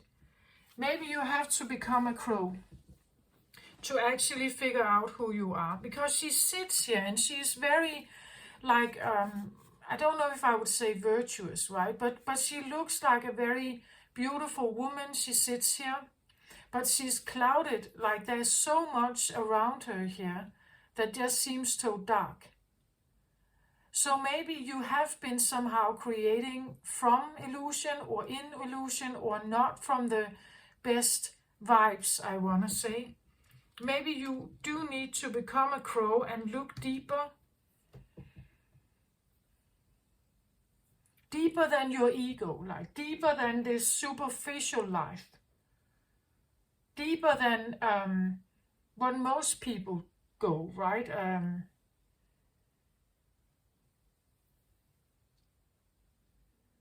I think that for most Capricorns, there is a very strong understanding of the potential of death. Like the potential of lack, the potential of death, the potential of suffering, the potential of pain, the potential of being stuck somewhere you can't get out. Right? That's very much present, I think, for Capricorns. And that's why you're so focused on not getting there, right? It's like you want that to stay here, and then you go somewhere else to have to have this, right? The darkness, we know about it. We know what it is. But I'm now going towards something else, right? The darkness I leave here, and then I go somewhere else. I think it's very embedded in Capricorns. They know about this. They're quite sure about it. That's also why money is always on your mind, right? You're the 10th house, Capricorn. The 10th house is about work. Work, work, work. Earning money, somehow sustaining yourself, making sure you have enough, gathering,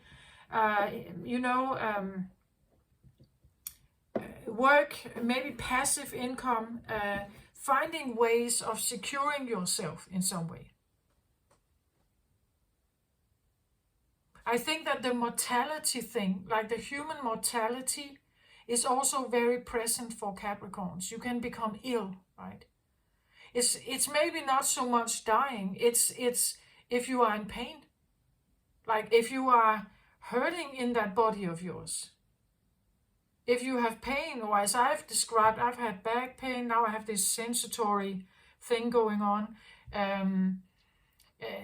If you are somehow deprived of the ability to work, if you're somehow deprived of not being able to do the things that you want, and of course I'm looking deeper as well, right? I'm also looking at this.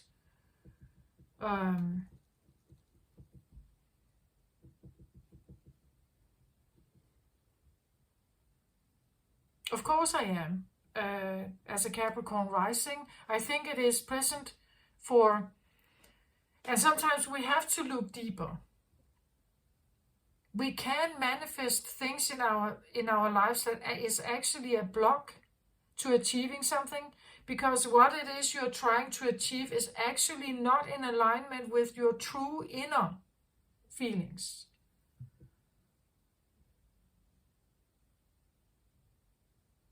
It's a cover, right? Or it's an ego decision.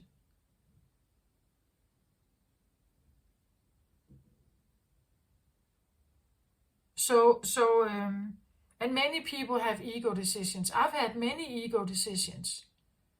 I'm trying not to have that many now. Always consulting, like inside.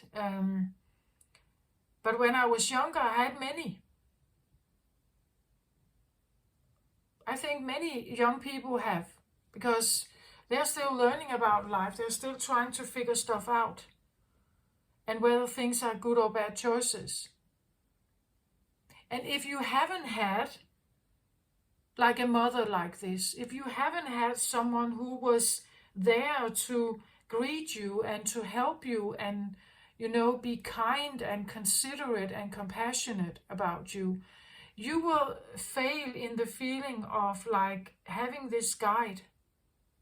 Like if you haven't had someone like this in your life, how do you know about safety?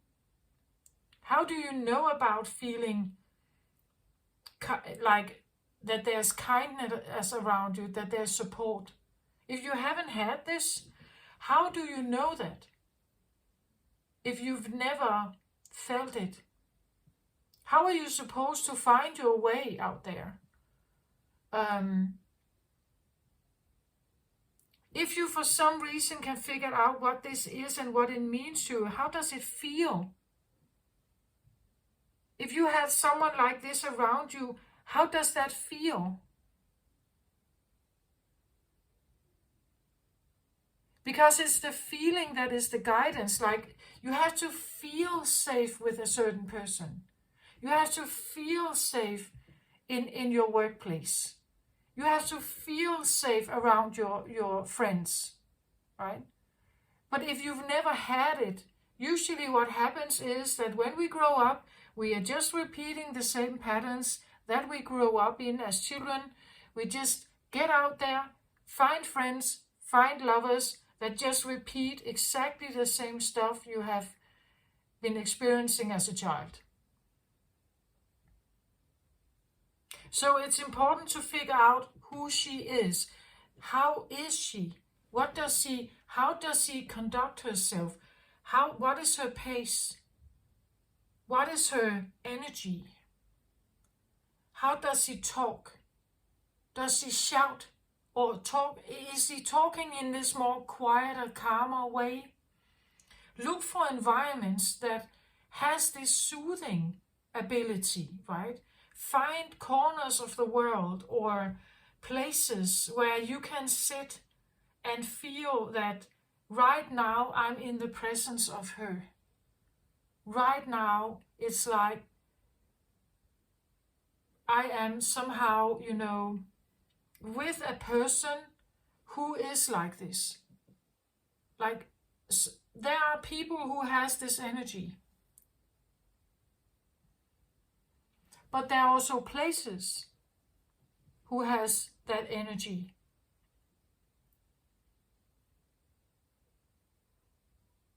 There are, let's say,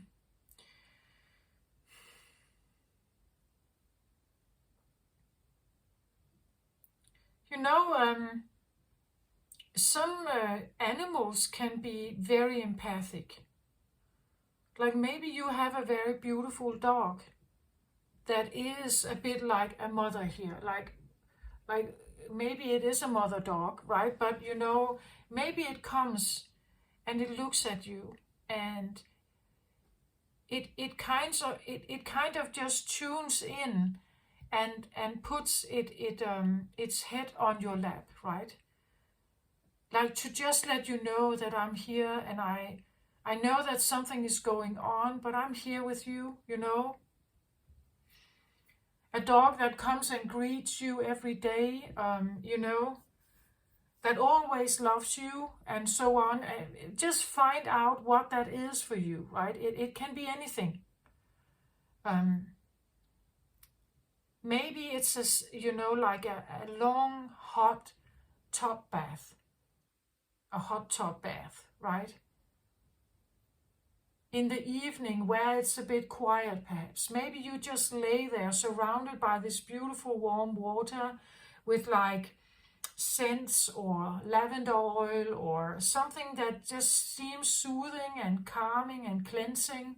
And you can just tuck yourself into this beautiful water.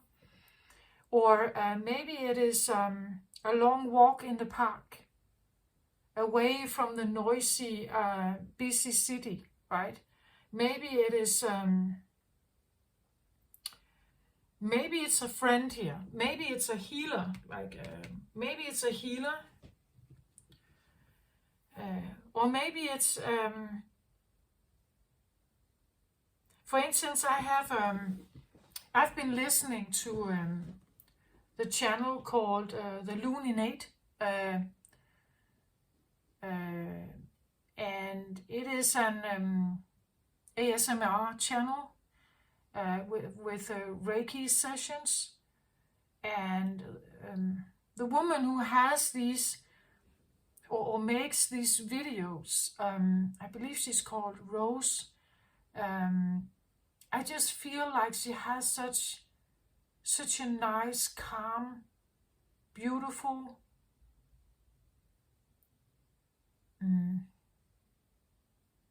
like kindness around her when she does these like calm Reiki sessions. And it could be anything. You can find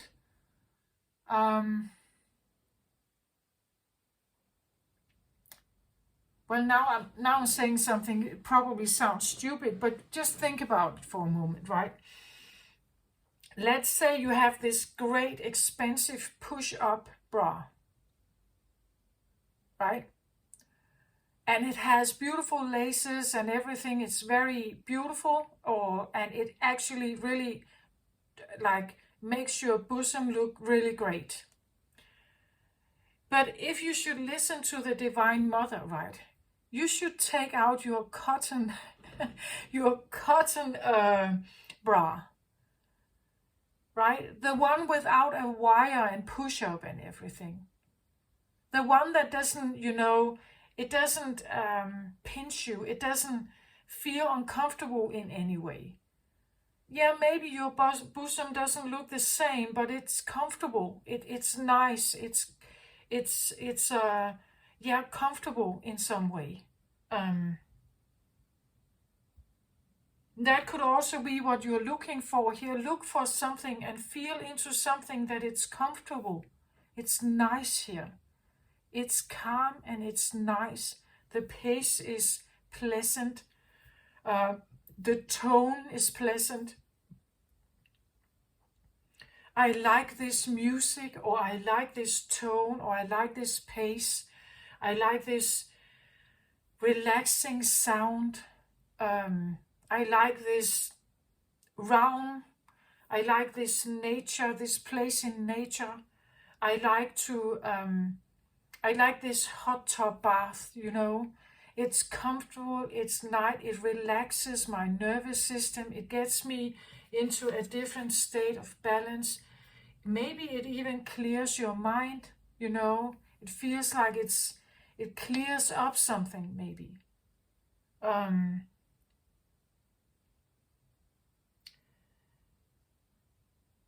That is where you find her. That's where she is. She is still here, but we have to choose her, you know. We have to choose her. So again, you may have a friend like this, right? So you need to choose her then. But maybe also let her know that she's incredible, right?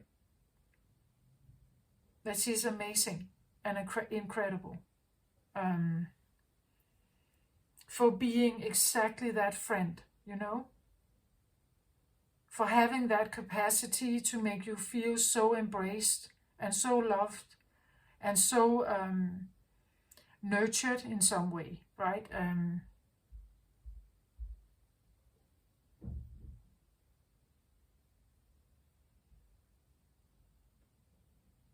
I think this is someone, like, there's this feeling that it could be extinct, or it's not there, or it's not, but it is there. It's just a choice to think about it.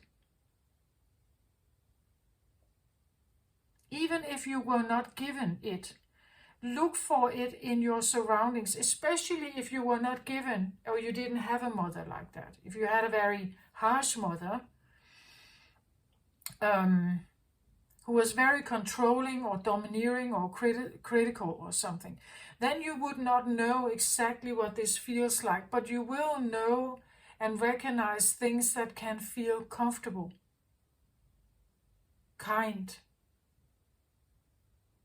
nice, you know. You will recognize that, and then go with that. Like, just go with that feeling. Again, when you start tuning into it, it may feel a bit strange, or not something you are normally aware of. But when you train your mind a little bit to look for it, and remember when you feel it, right? Remember when you feel it, and then be grateful for those moments, right? And just hold on to those memories, because this is the proof. It's the proof that it is here. It is available. It is right outside your door, perhaps, if we talk about nature. You just have to choose it instead of something else. So instead of your phone, you're scrolling through everything, or television or something, you can choose something else that is more in alignment with her here. The more you take into your life of this, the more it will grow and become more and more here.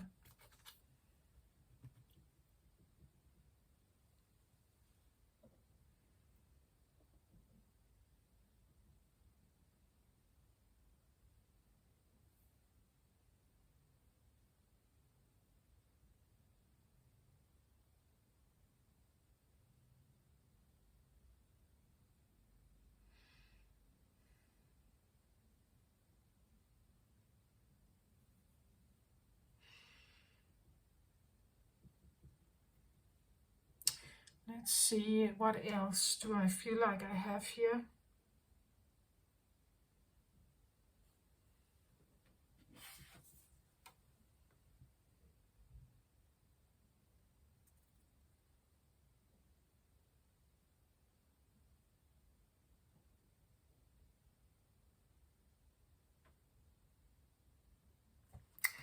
I feel like I said before something about that people like this, who have some of this energy, they can be exhausted because there are many people who want the attention, who want the nurture, who want the care, who wants the compassion, who wants to feel the grace of someone like that.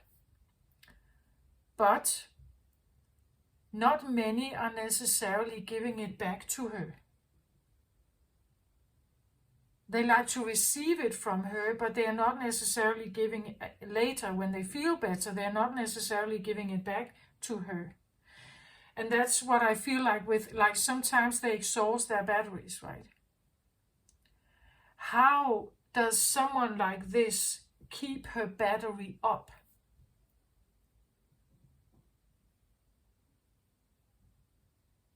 Like, how can she keep giving like that? How can she keep having that urge to somehow make themselves available to people, right? Well, one of the secrets, I think, for this is exactly here, like the halo here.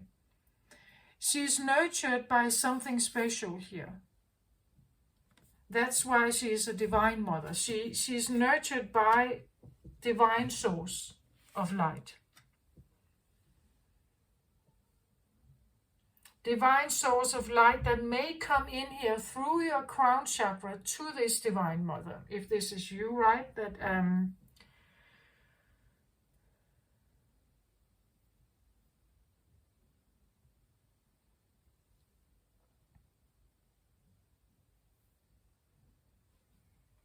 So I get this card on the loving compassion here.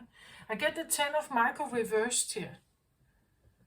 And this is an interesting card because what it actually tells me when I read here, I said that a situation has ended and you are finally free. New opportunities for happiness will now flow. Put the past behind you. But so a situation has ended.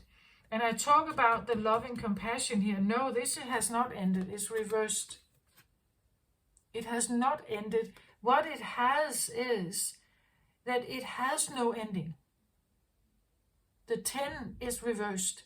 10 is usually about completing something, fulfilling something, finally getting to the end goal of something, or finally hitting the spot on something.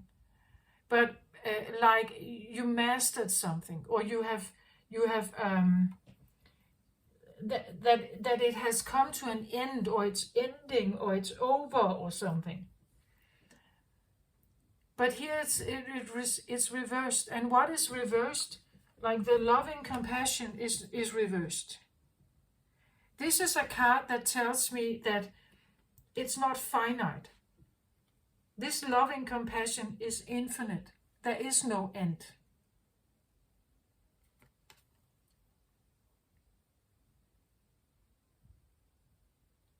There is no end of the loving compassion through the crown chakra, from the universe to you, right? This one, this divine mother here has no end. Like the saint, the halo here indicates that there is no end. She's infinitely supplied by her giving nature here. That's what this card talks about. But you see the hit that comes. What has happened? Look at these others here. This one has no halo. This one is building one, right? It's a crow here. This one has no halo. This one has no halo.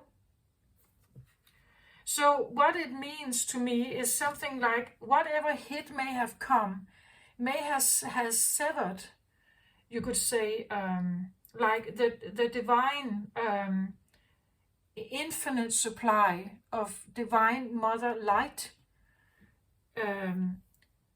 It could have been broken.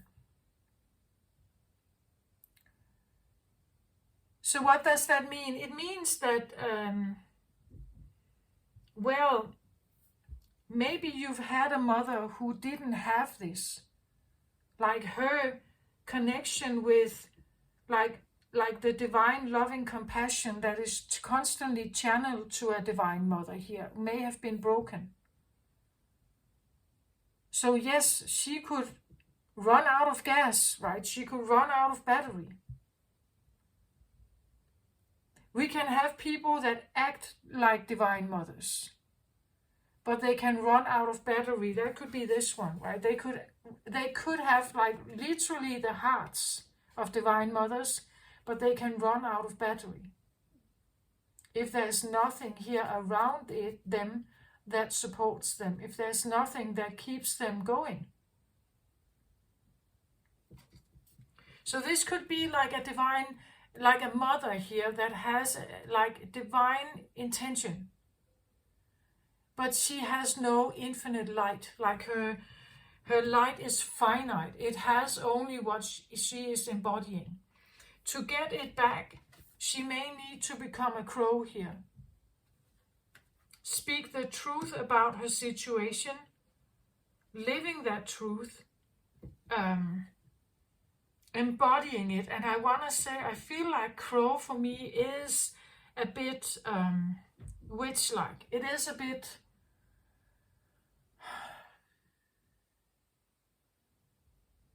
There could be something you're trying to do here to get that halo back, right? To get that like this streaming infinite light back, to become a divine mother, right? But that is rare. It's a very high dimensional energy to have here on Earth. And we have had a third dimensional energy here for a long time, which is not like that. It's not divine. It would probably be more like this, right? It may have intentions, but it runs out of gas eventually.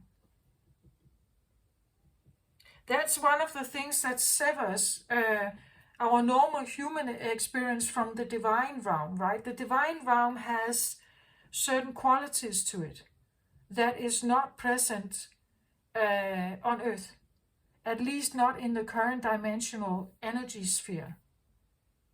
We may be moving towards it, right? You know, like we may be moving towards it. The shift into the fifth dimensional realm can bring more of this energy in, but it may not quite be here yet, you know.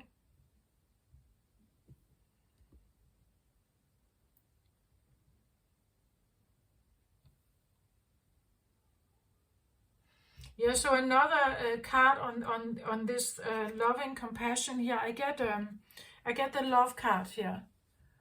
The love card where she is beautifully embraced into the arms of this beautiful, big, strong lion here, right? That she can curl up and cuddle with this lion, and there's so much love here. This also tells me something about love between species, that there is a deeper, very beautiful understanding between maybe you and a species here. And again, this could also be the species I talked about that may have been extinct. That there's a talk here, or a communication perhaps. That maybe this is a talk or a memory of you and something else here. There's such beautiful light here, the sun here, and then it's like a portal, right?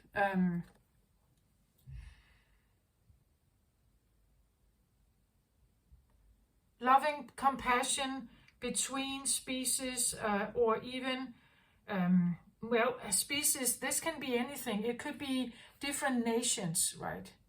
It could be species, of course, like animal and human, and how they are so, they are so, they sleep in each other's arms here, right? And are so safe and so beautiful here, even though they are two very different species. This could talk a bit like this is this is, I want to say, it has to do with values. That the communication that comes in here, right, through the Divine Mother, she is nurtured and lit up by this energy here. This energy carries these values. So what I want to say with this is something like peaceful coexistence, right? It's a card of peaceful coexistence. It's a card of caring for each other, even though you're not the same, or you are strangers, or you are even alien to each other. You can coexist peacefully, and that is like, that is her way, right? That is her way of, that could be her values. It could be what she speaks. It could be her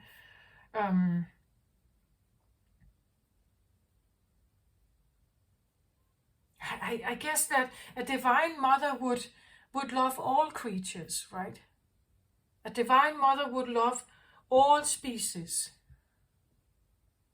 She would hug them all, right?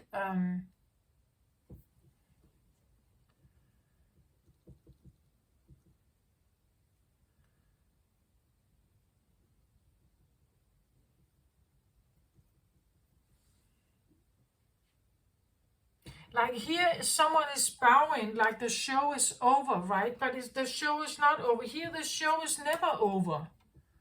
Like, it's infinite. It's an infinite flow of, but I just feel like if you have grown up with someone who didn't have this, they may have had like limited love, right? Limited,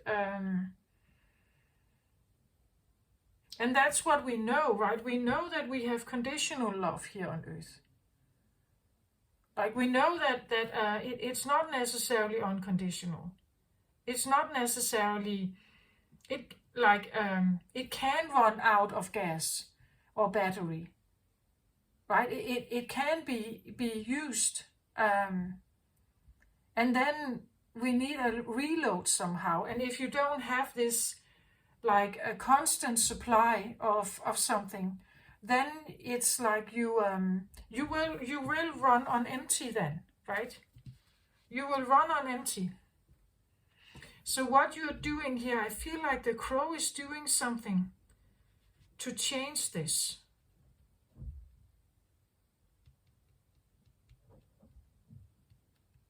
She's doing something here to change this, I feel like, to figure out how to get this halo back.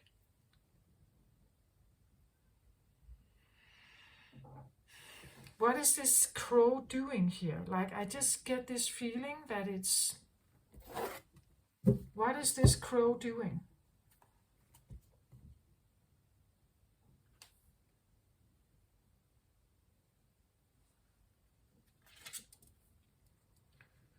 So I get this card here, achievement. It says effort plus intention. She's manifesting, like she's trying to manifest something here. She puts in some effort, and then she has some intentions here.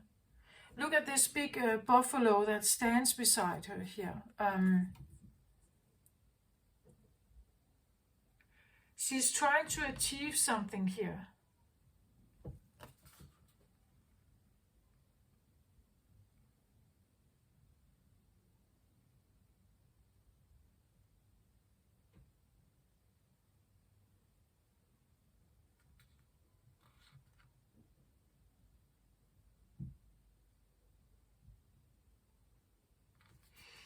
She's trying to achieve something, and again, look at how the bison here is standing. Like he stands like this wall behind her, you know,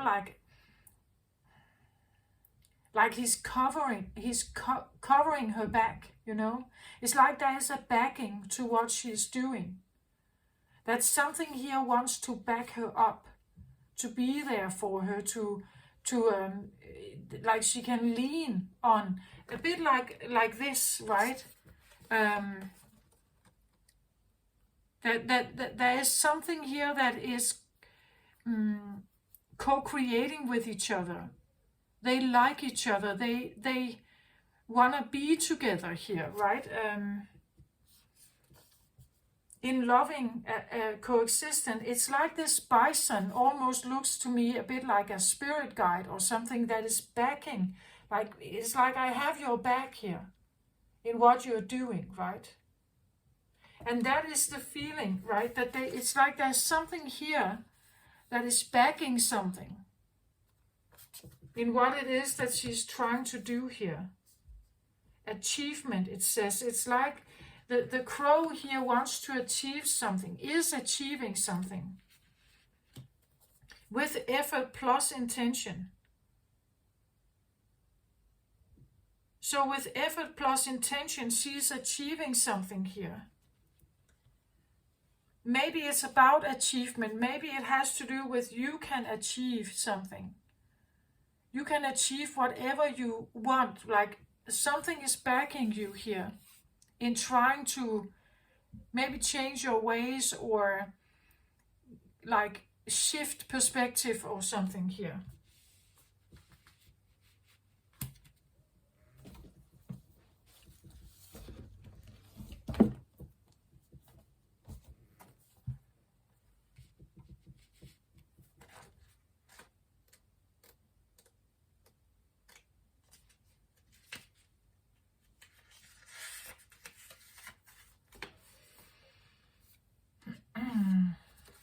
So it says here, the priestess of the white buffalo stands shoulder to shoulder with the mighty beast, bringing a message about the direction of your life. She reveals that you will achieve success by aligning your conscious intentions with the drive and energy that you focus on. With the drive and energy that you focus on towards your goals. Some people have clear, specific intentions, yet their efforts fall short due to confusion and misdirection, or even just laziness. Others put a lot of effort into their lives, but their intentions are unclear and even full of doubt. The message here is to bring the two together in a lucid and logical way.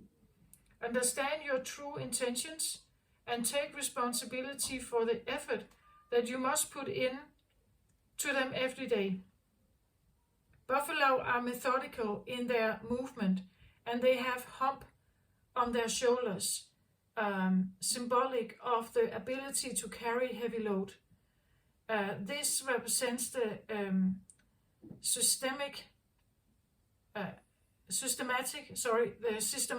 energy needed when attempting to bring your intentions to fruition.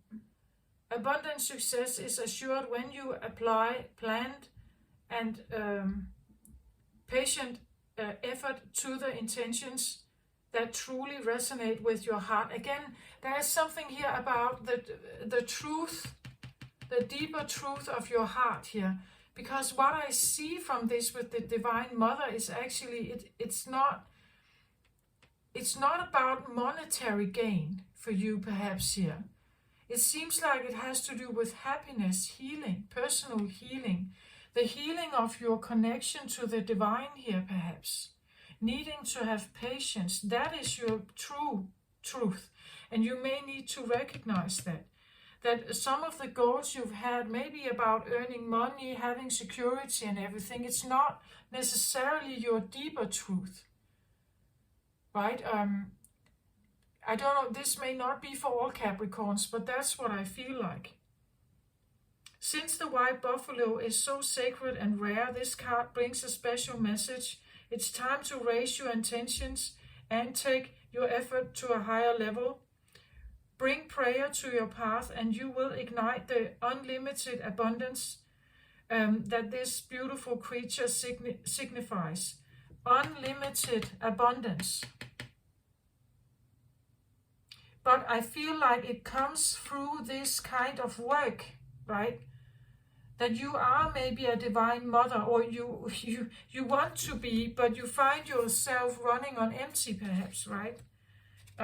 Maybe that's actually your truest wish, that you could be this mother forever, or you could be like this forever, but you just find that you may exhaust yourself. Your balance gets disrupted, right?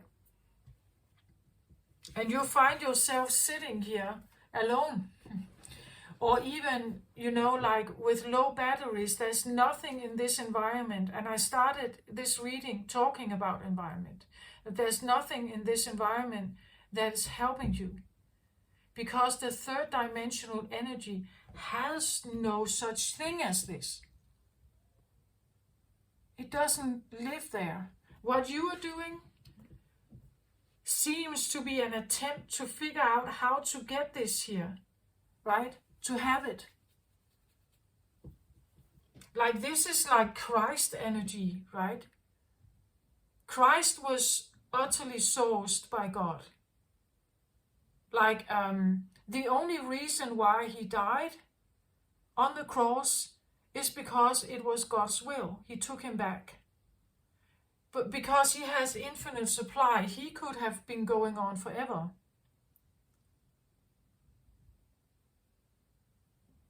Right? That is what I believe in about Christ and Christ energy. It has a totally different battery.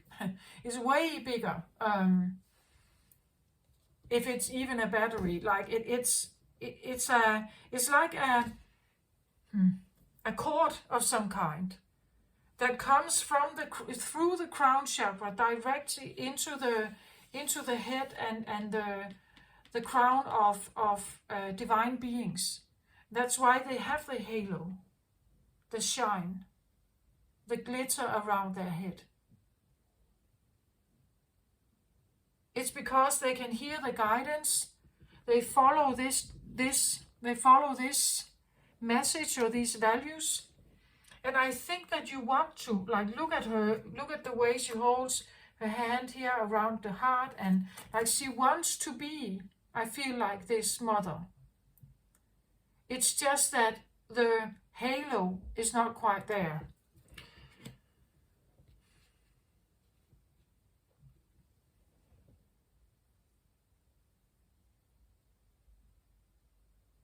I think that it seems like you are trying to manifest something here and achieve something.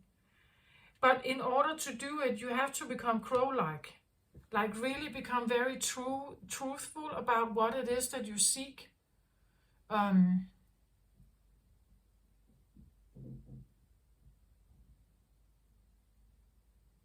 And then put the intention in there, because again, as I said, you could want to manifest money and abundance, and but if business like or work like that doesn't make you happy, then maybe you should figure out if this does.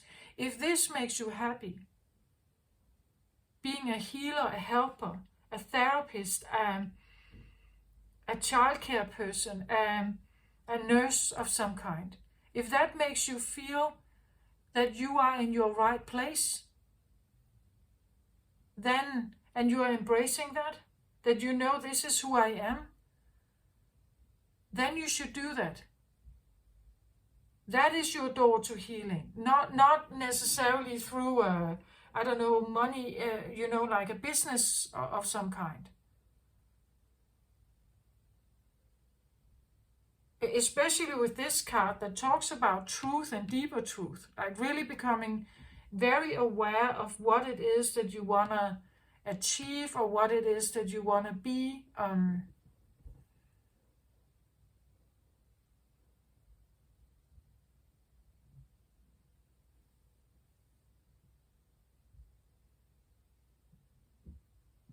Like you're working on it here.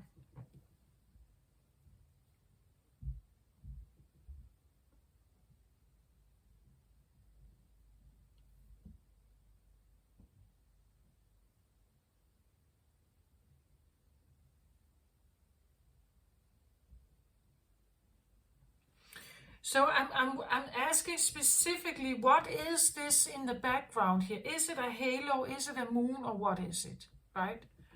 And I get this card here. I get the thinking man. Look at how he is looking at the crystals here. Again, it's a bit of the same thing. Like she's looking to like have awareness or some intuitive message here through the shrine. He is looking towards the crystal here, trying to figure out how to make it glow, right? Or I have a crystal here, but how do I make it glow? How do I make it into like it's like an engineer trying for the first time trying to make a light bulb light. I have a light bulb, but how do I make it light? Like to stay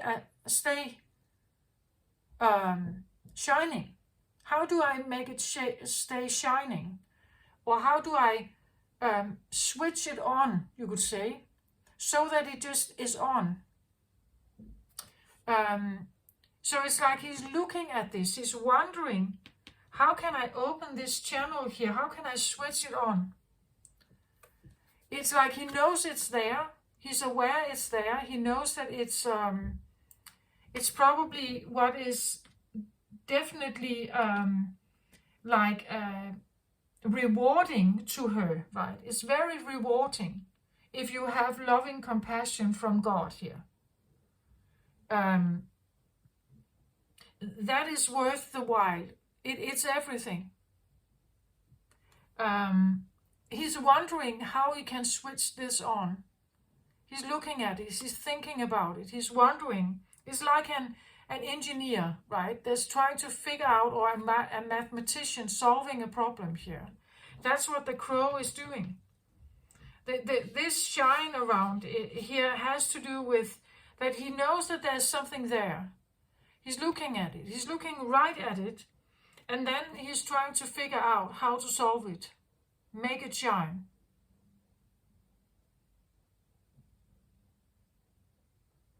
Again, he's thinking about it, so he definitely has intention here. And then he's maybe putting in some effort. It's like when you look closer here, I don't know if you can see it, but two of them, it's a three-pointed crystal. Three-pointed, but two of them actually have a bit of shine out here. And the third one hasn't yet. But you see, it's like he's trying to figure out how to turn it on, I think. What does it take to turn this crystal on?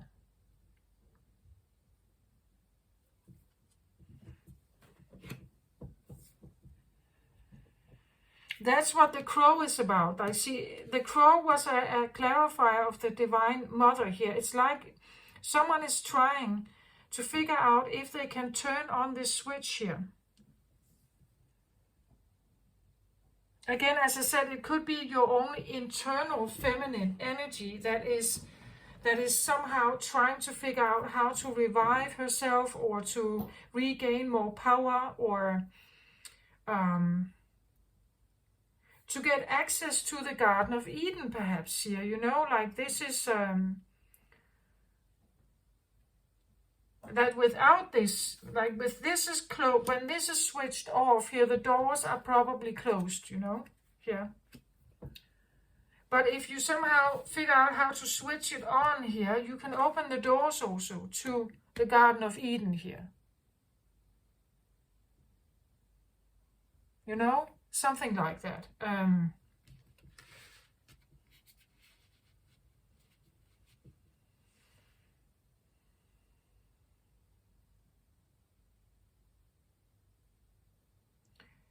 So again, so what does it take? It's almost like this one, if this is you, it's like you know you have certain qualifications, like you have already, like I see it in her here. It's like she has the qualifications, she even has the values, I think, here. She just doesn't have the halo. She doesn't have infinite supply in her to give. I think she has the values. It's just how to make it keep going. Like, how can she keep going? Like, keep it flowing, you could say. So here someone is trying to think this, like try to find it out in the mind space.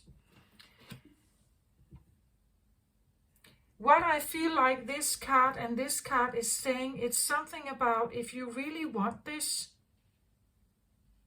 become this amazing healer or whatever this is, nurse or something, and you want to be able to give this to humanity, like you really want to be able to like just provide something here. I think it has to do with your presence. Like, can you walk the talk, as it says? Can you look like someone like this? Can you embrace that? And what does a divine mother do? Like, what is her...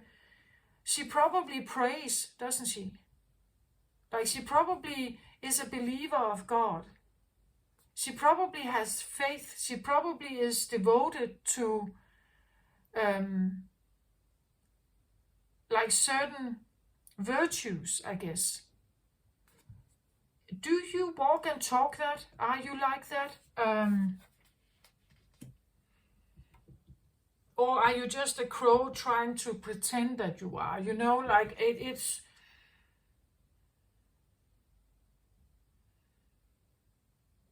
Again, if you've never had it, like if you've never had a mother like that, like if you had a harsh mother, how should you know about this? Besides that you somehow feel that it's in you. Because I see her here, it's like she is the same, right? She just doesn't have the halo. She doesn't have infinite supply. And it means that she can run out of battery. She can get exhausted and sick and everything. And you need to have patience with your healing here. You need to have patience with the switching on here. What could help? I don't think you can think yourself to this. Or study it. Or, you know, I don't think you can calculate a way to fix this. But what could help? If this is the case, what could help here?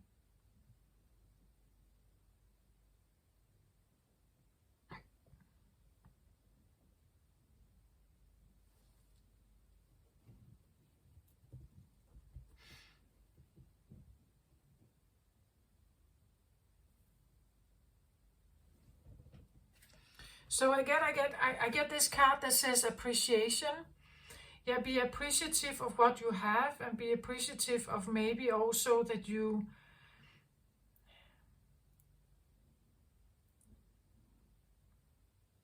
I don't know, maybe that you are a daughter of God or something, that you do have certain qualities here. Be appreciative, have gratitude, raise your vibration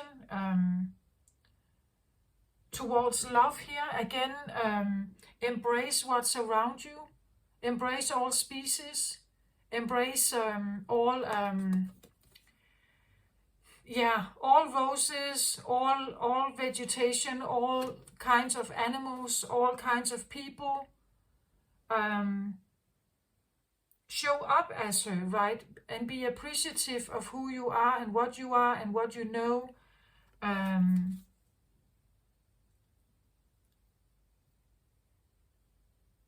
Act with appreciation. Give appreciation, right? Be appreciative to the light. Be appreciative to God.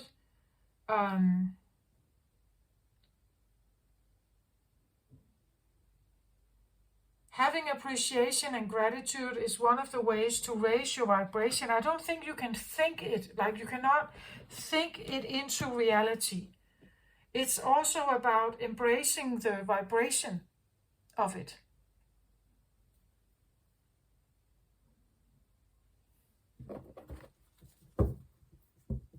One more on this idea of switching it on, or something aligning yourself with that vibration.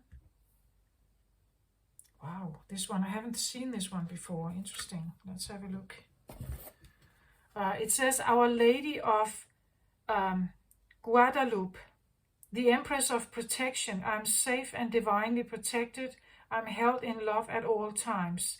Yeah, big one, right? Can you embrace yourself in this? Can you see yourself like that?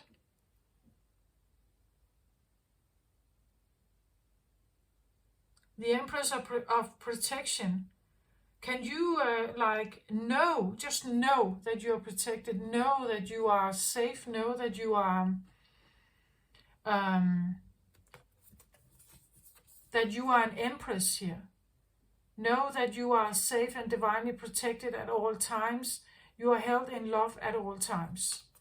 Right? Can you stand in this energy, even though sometimes things hit us? Can you maintain this energy for as long as you can? Look at the light the goldenness that shines from her here. That's what I believe is the halo, actually, right? Can you have that? Can you know that there's roses around you at all times? You know? I'm safe and divinely protected. I'm held in love at all times. With the bison here, like covering your back. It's like you're protected, right? Working with these energies here, trying to switch it on. Like, this is one of the ways to switch it on, I think. To become the Empress of Protection. Knowing you're safe, divinely protected, held in love at all times, no matter what happens. This can be a bit difficult because usually, like when we experience something that is a bit like a hit, we may not feel safe in that moment, right? We may not feel divinely protected in that moment. We may not feel that we are loved at all times when something comes in and strikes us like that, right? It can be difficult to hold that energy even when something like that is coming. But that is a way of switching it on, to have the divine knowledge that you are held in God's embrace at all times. So it's like becoming a bit otherworldly or unhuman. But being divine is unhuman, right? It's not normal. So someone is maybe attempting to somehow cross the line between what a human can do or be and what like the infinite supply here.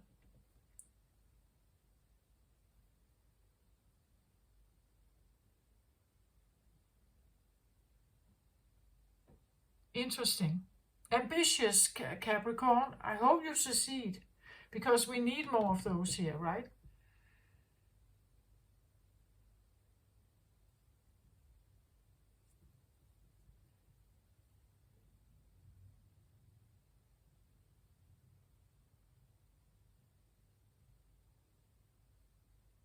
Yeah, this is what I feel like I have for you, Capricorn. An interesting reading about the Divine Mother here.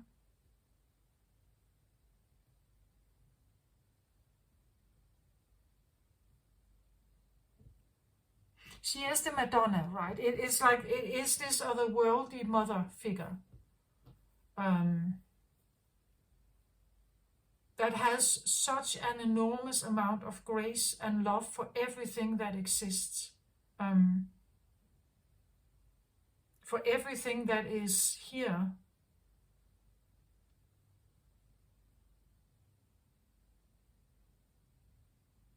Seeing, watching everything and everyone and every person here and every animal and everything here through the eyes of divine love, which is unconditional. It's a very specific, very special energy to hold. Someone like this who has this energy, like they know they are protected and safe at all times. They know they are infinitely supplied with God's love, and that's why they embrace that too. They become a living, like, manifestation of that light.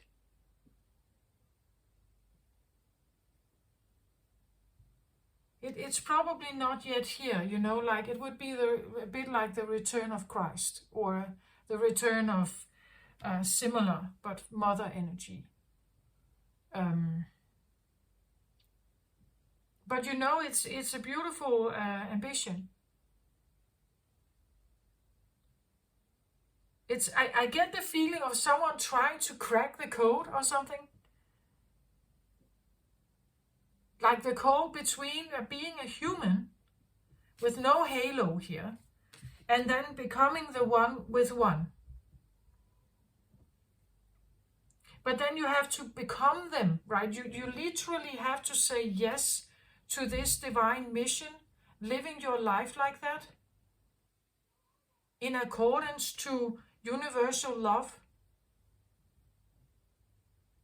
and loving compassion for everything that exists, even a serial killer, or the winter,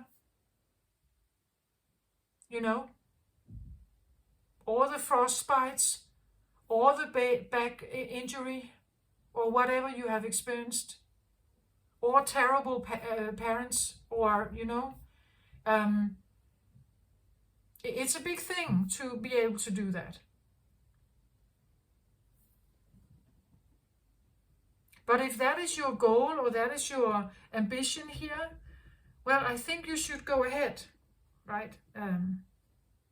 You should keep going. It says patience here. It's not saying that it's bad. It's not saying that it's over. It's not saying that it's impossible. And the fifth dimension is approaching, so why not? Why not try this, right? Trying to awaken something ancient. Again, that's what I felt initially when I was doing the Aries reading. That there could be this feeling of trying to attempt to awaken something ancient.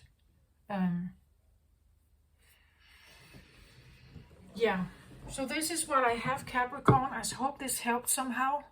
Take care of yourself out there, everybody. Love and light to you. Bye-bye.